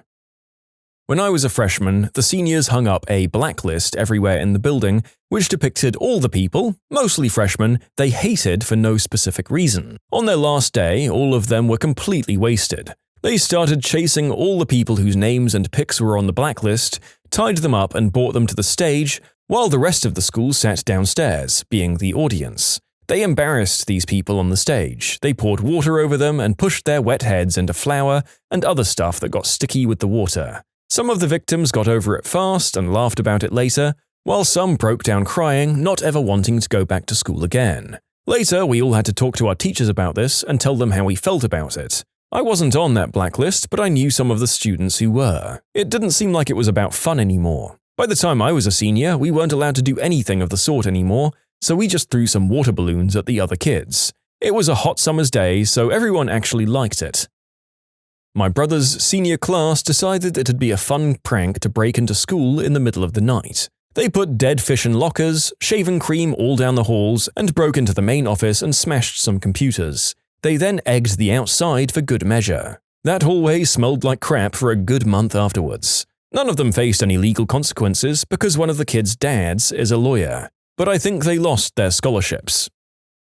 Someone took all of the books out of the library and set them outside. The librarians had to spend the next few days trying to reshelve every single book. I don't know what my class did, but the class above me ran down the halls and sprayed either skunk or liquid butt everywhere. The dumb part was, they still had to go to class like the rest of us, so they had to smell that gosh-awful smell the whole day like everyone else. People gagged, some threw up. It was awful. These D-bags wanted to trick a girl who was in the special ed class to go with them to prom only to stand her up. Thankfully, it was stopped before it actually happened, but that still makes me angry to this day. What's the dumbest scam you've ever encountered? Hello, this is John from Windows. Your computer has viruses, I will help you get rid of them. I just got an email entitled Employment Opportunity from someone calling themselves Mr. Manager. Mr. Manager sits at his desk in frustration, unable to find anyone to take his emails seriously. I was once emailed that someone had put a hit out on me, and the only way to get the hit off was to pay the individual double. I responded telling him to bring it on. He emailed me back saying it was a final warning. That was 4 years ago, and I'm still waiting on you, mystery hitman. I just got this in my spam folder. Hi honey, my name is Chelsea. I'm a business lady. Unfortunately, I spend most of my time working and have absolutely no time for my private life. My colleagues at a coffee break gave me the site where I can find a person with whom I can date without any obligations. I found your profile in Facebook and consider you very attractive. I just need a nice guy to spend a few hot weekends with. Any offers are welcomed and money is not an object. The big tell? I don't have Facebook. My mum met a guy on a dating site, and within a couple of days, he started telling her how rich he was, how many luxury cars he had, and how he had a mansion, and that he wanted to take her on a tour of the world and give her everything she ever wanted. And then he told her that his daughter was in a dancing competition in Germany and broke her leg, and because he was in another country on a job, he couldn't wire her the money for her medical bills, and they wouldn't send her home until he did. So all my mum had to do was send a few $1,000s to the address he specified, and then once he was back in the country, he'd pay my mum back 3 times over, and then get married to her, and she'd live happily ever after. My mum believed him. She practically disowned all her family and friends for this obvious scammer. We had to have an intervention with her and explain to her exactly what this guy was doing. Luckily, she couldn't afford to send him $10, much less thousands, so she never fell to the actual scam. Of course, once she told him she couldn't send him the money, his dating site profile was deleted, his email was deleted, his Facebook was deleted, and his phone number was disconnected. Oof. I don't know how long ago this was, but honestly, the narrator was under the impression that nobody had fallen for one of these in the last 10 years. I guess people's hope at finding Mr. or Mrs. Gorgeous Sugar Daddy remains an effective blindfold to this day. That some email pill could make my eggplant up to 4 inches longer. I'm not sure anyone would want a 16-inch eggplant, though. Yeah, well, that's why you don't take 3 pills. I used to get spam emails saying, "Make your eggplant faster." They didn't work too great. Oh, here's one for you. Several years ago, I was desperate to find a job. This resulted in me applying to every listed position on every job search site, for which I was even remotely qualified. The most prompt response I received was from a business that was allegedly in the computer peripherals market. My job, according to the typo-riddled description that arrived in my email, would be to process payments from big-name clients, like some sort of unaccountable accountant. As I read through the rest of the letter, the alarm bells in my head didn't even bother to ring. They just laughed hysterically at the sheer audacity and stupidity of the attempted scammer. Here's why. First of all, I was expected to receive checks from these clients, deposit them to my personal account, and then purchase a money order for 80% of the original account and wire it to somewhere or other. The 20% I deducted was to be my commission for each check I processed. This, for people who aren't familiar with it, is a classic money order or wire con. It's laughably obvious. On its own, this would have been more than enough to highlight the scam. But it didn't stop there. In addition to my commissions, I would supposedly be paid a substantial salary. However, in order to claim it, I'd have to provide all of my personal information, up to and including the PIN for my ATM card. This, according to the given explanation, was to prevent fraud. And it gets better. The last few lines of the job offer included a very specific request, which had apparently been added as an afterthought. I say this because it was in a different font and different format, and was even more rife with grammatical errors than the rest of the letter. It stated that if, and only if, I was a female, one of the requirements for employment was that I send 2 photographs to the hiring manager. One was a full-body shot of myself clothed, and one a full-body shot of myself completely undressed. This would be used to verify my identity, and would not be shared with anyone else in the business world or media. I'm paraphrasing, but that was the general wordage. Anyways, I wish that scammer all the best, and I hope he enjoyed those photos of Rosie O'Donnell with a beard. I keep getting employment emails that begin, "Hello, beloved." Something in me always wants to respond with, "Well, hi there, sugar muffin." An older gentleman I know has been sending money to his wife from Europe that he met online. He's never met her in real life, and he keeps sending her money so she can travel across the sea to see him. Every time she gets close, something happens so that he needs to send her more money. For example, she managed to lose her MacBook Pro and her new iPhone not once, but twice. He wired her the money for new ones. She also booked a flight, but for some odd reason, the airport was on a lockdown and she needed an extra few thousand to get on the plane. Then, before she got onto the flight, she happened to get sick, requiring tens of thousands of dollars in medical bills. And this is all a true story. He's painted a picture of some beautiful young blonde on his bedside. He's a 70-year-old man weighing more than 450 pounds. She calls him on the phone from time to time, and he keeps sending her money. His family has tried to help him, but he's convinced that she exists and wants to come to the States to bang it out and start a life with him. From listening to his conversations, I'd say he's spent upwards of $100K over the past 3 years. I win the UK lottery at least once a month. I'm from the US. Hot single girls in your area are waiting to talk to you. I once got an email that had the subject line simply saying, "Turbines for your meat jet."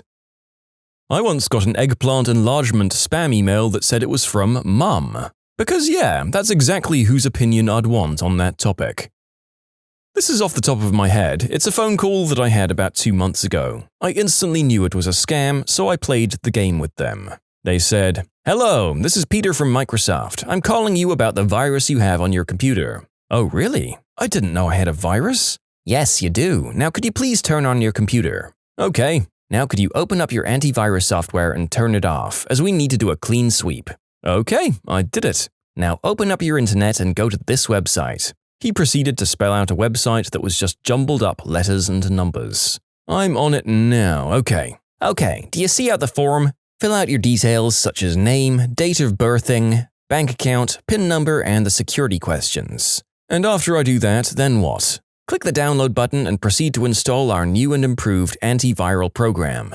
At this point, I'm supposed to ask if you have any questions. Yes. If you're from Microsoft, why are you talking to me? I own an Apple Mac computer." He proceeded to give me some bullcrap answer and I just hung up. I sent some information that I got from the phone call to my phone service provider and asked them to forward the information to whatever government group was involved with tracking these scammers down. I got a reply about it, and a month after that, I saw that they'd been caught. In short, helped catch scammers and had fun messing with them, making them think they were about to make money.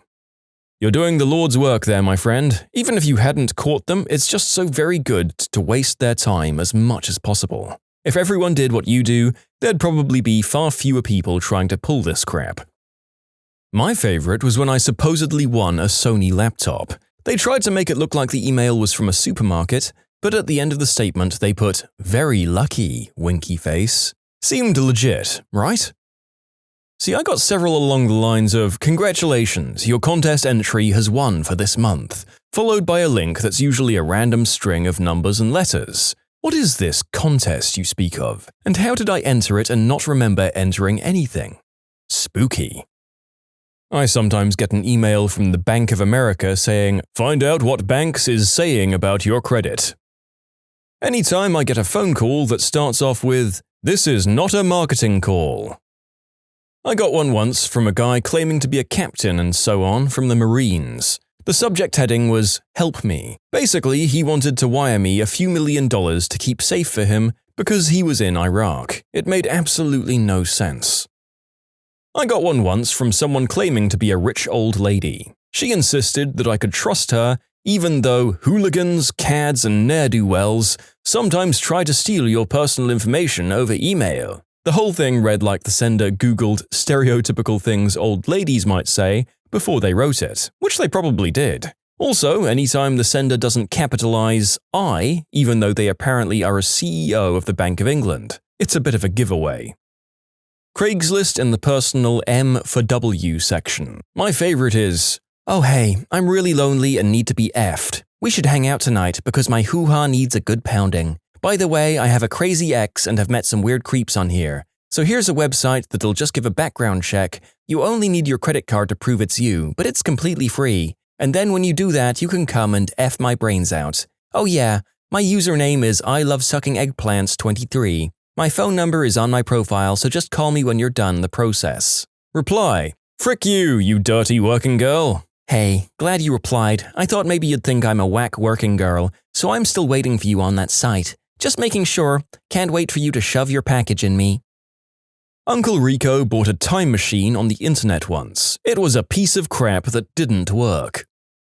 You can submit your own stories to be featured here on the channel. The story submission link is in the description below. And if you want to listen to some vibey music in the background, check out easymode, also linked below, and subscribe. Hello, my name is Price Untumbu of Nigeria. My father recently died and left me with $400 million US. I cannot access this money directly and need a third-party bank account to deposit into. If you let me use yours, you shall be given $40 million US. If you agree, please send me your bank details. Sincerely, Prince Untumbu of Nigeria. I've seen some great scammer names while partaking in the wonderful hobby of scam baiting. The focus was also on Nigerian scams. Most of the names were pretty obviously crap and not all that spectacular, though enough to make me chuckle. However, there was one scam bait I remember reading about where the scammer had been the victim of what is referred to as de-education. In other words, a scam baiter had basically convinced this other scammer that certain terminology and language was going to be more effective when put to use in their scam. The product of this particular case of de-education was that the scammer had begun to use the name Shielder Onions and referred to an associate named Mr. F. Baggin. I have some items for sale on Craigslist and the ads state in bold, "Cash only, no PayPal or Western Union, local pickup only," and every single time I renew them, I'll get at least one, "Have read the ad to satisfaction and want to buy. Please pull the ad so I ascertained it is mine. Want to purchase immediate but am taking smapples from duck cloacas in mountains. Please go to paypal.com and set up account. My shipper will pick up. God bless." I respond that I'm not sure of the legality of conducting business transactions with the illiterate and I spam block them. A personal favorite was one that claimed to be on a Navy base in my state that had closed back in the early 90s. I asked if they were aware of the laws about trespassing. I had my horse up for a free lease and I got an email from someone in Nigeria saying they'd like to pay $1 million for, insert the title of my horse's ad here, because he was such a majestic creature, followed by the usual give me your banking info through a third party detail. My uncle from South Africa left me $23 million, but they will need $5,000 to transfer the funds and they need my bank account number. I don't have family in Africa. Hi, do you still have item for sale? What is the best price? Hi, do you still have copy-paste title here? For sale still? Or any of those I get when I try to sell on Craigslist. Honestly, I'm pretty sure that I've sent cover letters in this state before, having forgotten to fill in the blanks that my template has for the job requirements, and why I fulfill them. Sometimes it's hard to care so much about every application. So I used to work at Adult Protective Services. We investigate mistreatment, neglect, and exploitation of vulnerable adults. They could be elderly or disabled. We had a case where a woman who had a very low IQ answered an email from an African prince who said he'd marry her and make her his princess if she wired him $1,000 to buy a plane ticket to come to the States. She'd do it, and then she'd go to the airport for him and he never showed up. He said he missed the flight or some other excuse. She really thought this guy was for real and wired thousands to the scammer. She blew her social security checks. The case finally had to be handed over to the Attorney General in our state. The scammers were overseas and she kept willingly sending her money, so I don't think anything got done. It was pretty sad and pathetic. I think she was going to have to get a conservator. Water energizing crystals, just $400. I got regular emails from Lloyds TSB, it's a bank for those not in the UK, asking me to confirm my bank details. I bank with a different bank. So I know we all love to talk about the bad English and grammar in these things, but these scams are actually worded so ridiculously and so ludicrously that, and I use this word loosely, intelligent people such as ourselves immediately disregard this message as it's clearly a scam. If they were to make these messages more coherent and, dare I say, plausible, people such as you or I might question whether or not their situation was real. Fast forward a bit and we've contacted our distant cousin or this mysterious benefactor. They now need to put in time and effort in order to continue to con us. However, as the con goes on, we're more and more likely to realize that this is, in fact, a con. Once this occurs, we cut off communication or begin to troll, thus wasting the con man's time. However, if a person who reads this poorly written message and thinks, "Oh my lord, it's my lucky day. Ma! Come in here and look at what Mr. Manager sent me. I told you I wouldn't always be living in your basement," and then goes on to respond, chances are that they're far more likely to fall victim to the scam, thus allowing the scammer to focus his energies on the more susceptible. Oh, I actually fell for this one. I got an email from Wells Fargo stating that my account was compromised. The email looked so legit with the right colors and links. For a moment, I fell for it. I started filling out my information until I realized that no one should ever ask me for my PIN unless they were scamming me. That's when I realized I'd messed up. I removed my information and closed it. The real Wells Fargo informed me that even though I didn't click submit, that they could still receive what I typed in. Wells Fargo helped me with cancelling my cards, changing my PIN, and changing my online banking info. Normally, I'm really good at spotting scams, but this one was very well done. It played my emotions really well. They said my information may have been compromised, and I swear that their email looked so legit along with the site I was linked to. Once I was linked to that site, I noticed the URL was strange, because it didn't say wellsfargo.com, among other things. So slowly, my brain put everything together and realized that I fell for what I warn a lot of elderly people on the internet about. A red flag for me is anything that uses the word humbly.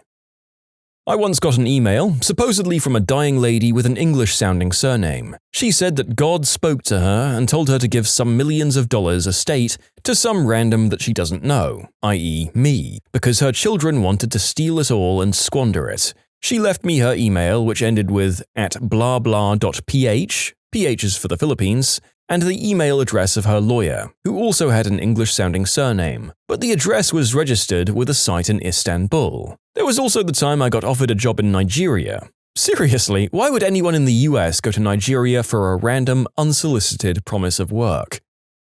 When I was about 16, I spent a good amount of time traveling from Delaware to New York. So we were in Manhattan, and I was walking down Canal Street. I see this little shop. The shop window says, "We make ID cards." I wanted an ID that said I was 18 so I could buy my own cigarettes, not even to buy liquor with, just cigarettes. I went in and they showed me this huge cardboard display with all these different ID cards. I ask her how much and she says $60. Takes half an hour. I didn't want to drop the $60 even though it looked awesome. So I left and wound up somewhere in that same area a couple of blocks off Canal Street. A black guy asks for a cigarette. Well, he didn't really ask, he said, "Let me get one of them cigarettes." I gave him one and just straight up asked him if he knew where I could get a fake ID. He says, "Sure, $20, follow me." I'm already lost, I don't even know how to get where we parked our car. So we walk for a couple of minutes and he says, "You got that 20 on you?" I say yes, he says, "Good. Look, I'm going to need you to get 2 more $20 bills so I can compare them to the first one and make sure they're real." I say, "Yeah, sure bro, let me go hit the ATM." And I was gone. Went back to the Chinese place, paid the 60, was out in under 20 minutes. And then subsequently had that ID taken by the ATF. I had the, "I have chosen your email randomly. I'm an exceptionally wealthy oil tycoon who is dying. I want your bank account details so I can put $1 bazillion into and you will donate to charities, and for your services you can keep $2 million for yourself." I wrote back expressing my concern and empathy that he was dying, and that seeing as he has not so much time on this earth, we wouldn't want to be waiting around for the bank to process $1 bazillion from an overseas bank account, so he could have my PayPal name so he could quickly and effectively transfer money with no risk of rejection or timely error from the bank. I then wished him well and stated I hoped to hear from him soon. He never did reply, so I can only conclude rich oil tycoon fellow died tragically, alas, before his money could be donated to good causes. It changed my entire view on these spam messages when someone pointed out to me that they're transparent on purpose, so that it weeds out the less gullible responders. The more ridiculous the email, the less time wasted on people who'll bail when they get further down the chain. By making them only so really stupid people will respond, guarantees that 100% of the people who respond are stupid and therefore more likely to get scammed. My brother is the HR manager of this company. He got an email saying, "The HR department needs to update your social security information," from HR at his company. His company only has 5 employees, and he is the HR department. Maybe not hilariously transparent, but still a scam. My dad has a little hostel and encounters a lot of spammers. One of their best tricks works with fake religious organizations. They ask for 1 or 2 rooms and just ask about the prices. After agreeing on the price, they directly deposit the money in your bank account. Until this point, everything seems fine. Unfortunately, they accidentally deposited too much money in your account, but that's no problem either. Now, the fishy part happens. They either ask you to use the leftover money to pay someone in cash, like a bus driver, organizer, some important person who's managing their stay, or send it back via Western Union or something. My dad never fell for it, but it was pretty close when it happened the first time. I once got an email when I was 15 stating that my father had lost his passport during his recent vacation to Ireland and needed me to send him $4,500 to help him get a new one. I shouted downstairs and confirmed that my dad was in the living room, as he had been for the past few hours after waking up, in America, where he's been for about the past 20 years. Secret heroes. What are you proud of but can't tell anyone who knows you? When I was 15, I would browse Omegle because I was a randy little fricker. One day, I met a girl who was my age. We talked for a while, we roleplayed, and then we traded images. We'd then spent the next few days talking and occasionally doing other stuff together as well. After we'd been talking for 4 months, we thought we loved each other. We always had each other's backs, and we always talked and helped each other. We wanted nothing more than to meet up and all that jazz. Eventually, we cooled off, talking for a bit. Then about 2 months later, she started to tell me about her mental illness. She talked about how she wasn't feeling herself, how she was feeling lost and depressed all the time. Then one day in January of my sophomore year, she texted me during school. It was something along the lines of, "I want you to know that no matter what happens, I love you and I want to thank you for being a big part of my life." I left health class and immediately went to the bathroom and began telling her that she was loved and she couldn't go like this. Thank God for the hours of browsing memes on Imgur at the time, because I remembered they said, "Don't try to help, best thing to do is call a professional." This will only make this longer, but this advice saved her life. My brother had had to do the same thing with a friend he knew in real life, and he said that he was hesitant to call 911 as it felt like he was betraying his friend. His English teacher had told his class that calling 911 will be hard to do and it'll feel like betrayal, but it has to be done. I remembered my brother telling me that, so I acted. I just called 911 and told them my friend was about to try to self-delete, and told them the town she lived in. They directed me to the police department of where she lived, and I talked to them and told them her name and that she was in high school. I came out of the bathroom and went back to my health class after an hour of calling the police and trying to keep her in contact with me. When I got back, I was directed by my health teacher to the counselor because I was crying. The counselor called her school and told them what was going on and asked to be updated. About a week later, she texted me telling me she was doing okay. They took her to the hospital and gave her medicine and a shrink. She said she was upset with me initially, but ultimately glad, and her parents said they were eternally grateful. A month later, she said she was feeling a lot better. It's now almost 2 years. We don't talk too much, but when we Snapchat, she always tells me she's doing great. She recently posted that she's finally finished her sessions for therapy. That's my story. I'll never tell those I know because I don't want to tell people I used to go on Omegle until 3 a.m. looking for girls. Only me, my counselor, and she know what happened, and truly only the two of us know all the details. I hope this helps someone who finds themselves in this situation. Really sorry for the long story. In short, I saved a girl I knew through Omegle from finishing things by calling 911. If you're ever in that situation, you'll almost certainly worry about calling them because it'll seem like betrayal, or you think you can just talk them down yourself, maybe. Please, call 911. Do it. It works. Thank you for that, and for what you did for that girl. I'm honestly thrilled that a randy teen finding people to tickle their pickle to resulted in a life saved. I wonder what other unexpected capeless heroes we'll meet in our time here. I don't tell people I know that I wipe my grandma's butt for her. I take care of her full time, and I'm really proud of myself for keeping her clean, happy, and as healthy as she can be. Part of that entails showering her and of course helping her in the bathroom. It's weird to talk about with friends, since nobody really wants to hear about that, obviously, but I feel proud of myself for helping her in her time of need. It gives me a weird sense of comfort knowing that my grandma doesn't have a dirty butt. I walked in June 2013 for my bachelor's graduation. I was just 2 units shy of actually obtaining the degree. I told all of my family and friends that I'd graduated. Right at that time, my mum got sick and I moved her out to me and took care of her the last 2 years of her life. I never went back to finish those 2 units. I enrolled this past September and just completed all the coursework for my degree. I now just have to submit my graduation application and I'll have that piece of paper. I'm 33 and I've been working towards it for 10 years now. I'm 51 and my husband and I are having great times in the bedroom, maybe the best in our marriage. Most of my friends have stopped themselves or their partner has stopped. I can't fathom it. We work at it, and it's like going out to play tennis or something. And yeah, no one wants to hear this. Just use it or lose it, folks. I know that this is a small thing, but I haven't smoked in 2 days, which is not bad considering I was at a pack and a half a day for 15 years. Oh wow, this is getting a lot more attention than I expected. Thank you so much for the kind words, guys. Yes, I'm vaping. It's 0 milligram juice, but it's really helping with the oral fixation. Also, using Champix and the Vivid Dreams are freaking awesome FYI for anyone considering it. Haven't had any of the adverse effects from it, but we're only on our 3rd week of the pills and just hit the cold turkey of nicotine point a few days ago. My girlfriend is doing it as well. I overcame a smack addiction and have been clean for 9 years. Today marks the first day on my road of recovery. It's my first 24 hours with no alcohol and I can't even remember how long. Very few people know the extent of my drinking, so while I'd love to share it with everyone because I'm extremely proud, I can't really tell anyone close to me. I ran for 30 minutes on a treadmill yesterday. I can't run on asphalt because my joints are crap. I can't tell anyone because it's not really a monumental achievement, but I'm proud.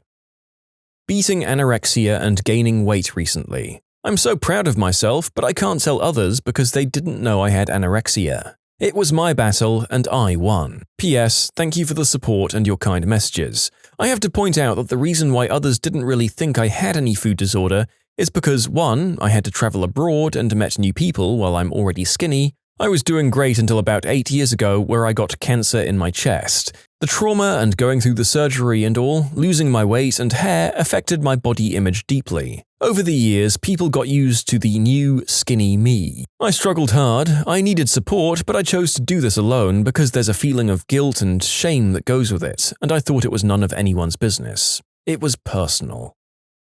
I played Neopets for way too long, and I eventually traded my way to a UC Grey Cougar with an RN I created during a purge a few years ago. I was so happy that I was crying, similar to what I was doing when I managed to create some epic purge names, and my roommate asked if I was okay. I couldn't manage to tell her why I was so happy. Mine is small in the grand scheme of things, and even in the small scheme of things, it's not big either. I've told people of the event, but not why I was proud of myself for it, because I found it kind of embarrassing. Years ago, I was walking home from my university at about 11 at night listening to music, and I thought I heard a noise in the massive park beside me during a lull in the song. When I turned off my music, I could hear crying and muffled screams. Now, I've always thought I'd help someone in need, but was never sure if it was all talk and I was just a coward at heart, as I've always doubted myself. Well, once my mind took its time to understand the implications, I vaulted the fence and just beelined for the noise. When she came into view, I saw a figure behind her. I hit it with such force I tore through a massive bunch of shrubs and uprooted them. Turns out it was just a jacket that had got stuck, but I got up, helped her up and recovered her jacket. Turned out she'd gotten into an argument with someone, run away from them, and had got lost and fallen. So overall, nothing as serious as what my mind thought at the time. I walked her to an address she gave me, contacted the police, and went home. It's a small thing, but it let me know I'll run to a person's aid. I'm not a completely horrible person. That is great. So many of us who imagine ourselves as the hero in any given theoretical crisis will freeze up or get cold feet, look down, and walk away when this sort of thing happens. So well done to you for acting on your instincts that way.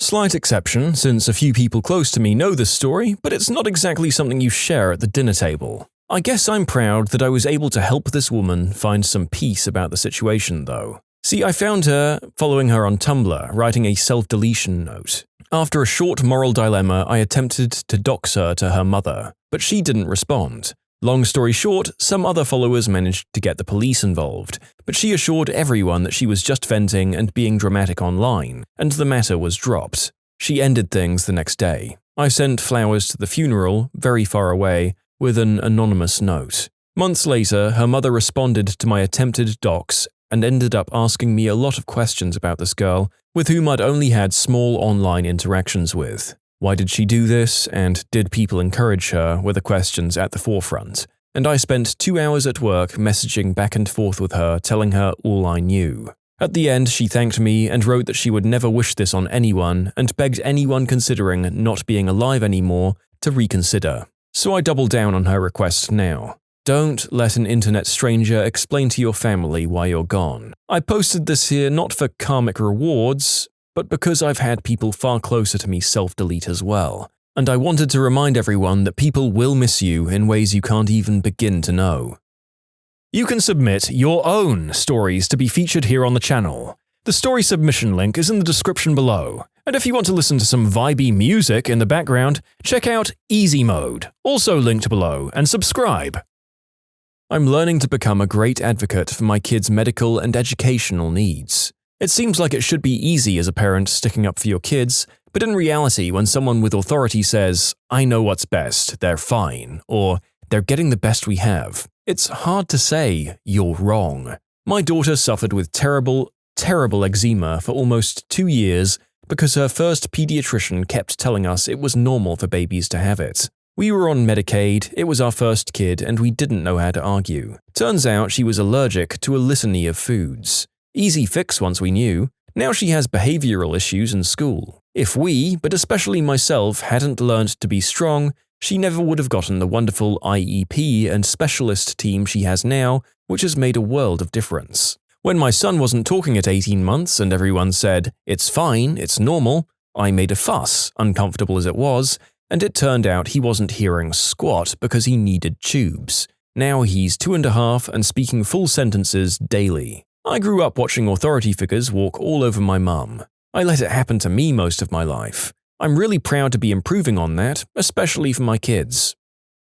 That I've managed to keep my job despite having no idea what I'm doing. Everyone just assumes that I must be really good at it, because when they ask how it's going, I always just say, "It's fine, everything's good," when in reality, I'm surprised I haven't been fired yet. I'm in the same boat, but I've admitted to the people around me. People have suggested that I find another job, something with more future, something that pays better, even though my current job has a reasonable future and decent pay. They don't know that if I were to do this job at any other place, I'd be laughed out the door for incompetence. My current job has everything set up in a way that a monkey could do it, and I have no training or useful skill set at all, nor experience with doing my job in a normal way. But everyone thinks it's complicated and high-tech. I hope they don't notice for quite a while.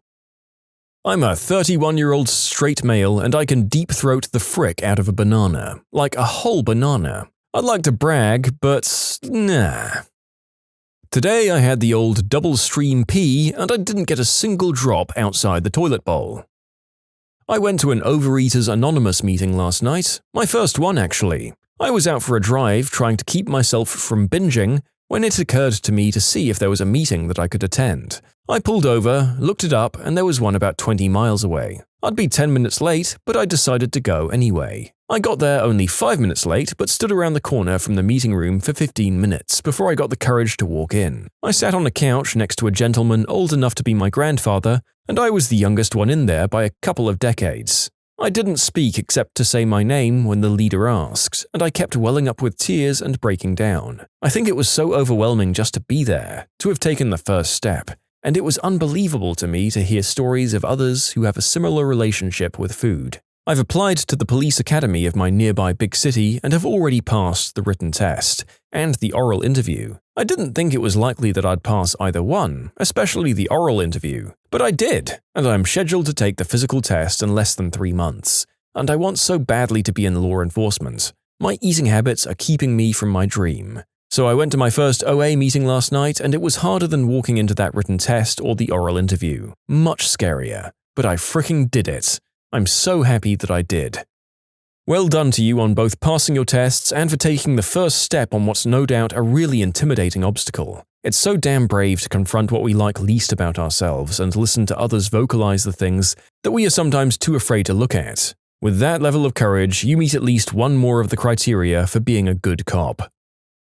I've been in a really bad place since I moved to grad school. My ex-boyfriend broke up with me just before I moved here, and I haven't really had a high self-worth since. So I've been crying a lot and have had some low-key thoughts about going away forever. A few of my friends know and they're here for me, but my family has no idea that I'm not completely happy. Anyway, I made an appointment to meet with a therapist. I'm finally trying to get help, and I'm really proud of myself for that. I have a complete collection of Lord of the Rings and Hobbit Lego minifigures. My Marvel Lego collection is nearly complete, save for a couple of minifigures that I just don't like, and my Star Wars collection is complete for the last 5 or 6 years. The only people that know this are my wife, kids, and brother. I have not and will not at any point inform my wife how much the collections are worth. What's the old saying? My greatest fear is that I die and my wife sells my collection for what I told her I paid for it. I'm really proud that I keep going, that I keep finding small, insignificant reasons to keep pushing through. I think things like, who would feed the dog? No one can cover my shift this weekend. My gaming buddy would never know what happened to me. It's too close to the holidays, I would ruin it for everyone. My best friend is really up on her luck lately and I can't tear her down. And it's hard. Every day feels worse and nothing is working. Everything keeps falling apart, and everyone expects me to be this happy-go-lucky person, and how do you explain to them that you can't anymore? I feel like the biggest burden, but I'm proud that even through everything, I can still have hope that it will get better. I can at least be proud of that. I'm truly touched and I would like to express my gratitude. I am grateful for you and all the others who've reached out to me both publicly and privately and just in thought. It's difficult to share these demons in real life, but knowing all of you exist out there, cheering on for a complete stranger, makes up for all the times I wanted to say something but couldn't. I've been moved to tears countless times today with all of your wonderful stories. So thank you all for your hearts, your positivity, and your help. I have several new reasons to get me through the day. All my love. This will probably get buried, but anyways, I'm not particularly good with girls, and I've moved to a new city earlier this year where my friend introduced me to a girl. We hit it off and started dating. Well, due to my aforementioned lack of skills with girls, combined with going to a military academy and then a job that traveled all the time, it had been around 7 years since I'd had a relationship.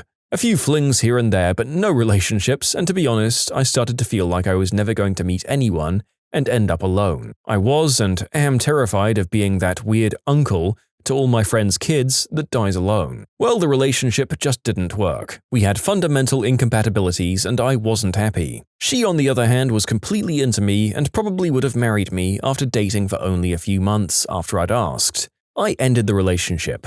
I'm really proud of myself for refusing to settle for a crappy relationship, despite wanting someone in my life being one of my biggest desires right now. It wouldn't have been fair to myself, and more importantly, it wouldn't have been fair to her simply to stay in the relationship waiting for something better to come along. I have exercised 3,450 days in a row without skipping. I'm 62 years old and I walk 3 or 4 miles a day or work with my trainer or lift weights. I love to be active and I think it keeps me healthy. That I keep a lot of other people's secrets and I don't say crap. I'd rather those people handle their business than come to me about it, but I guess they know I can be trusted.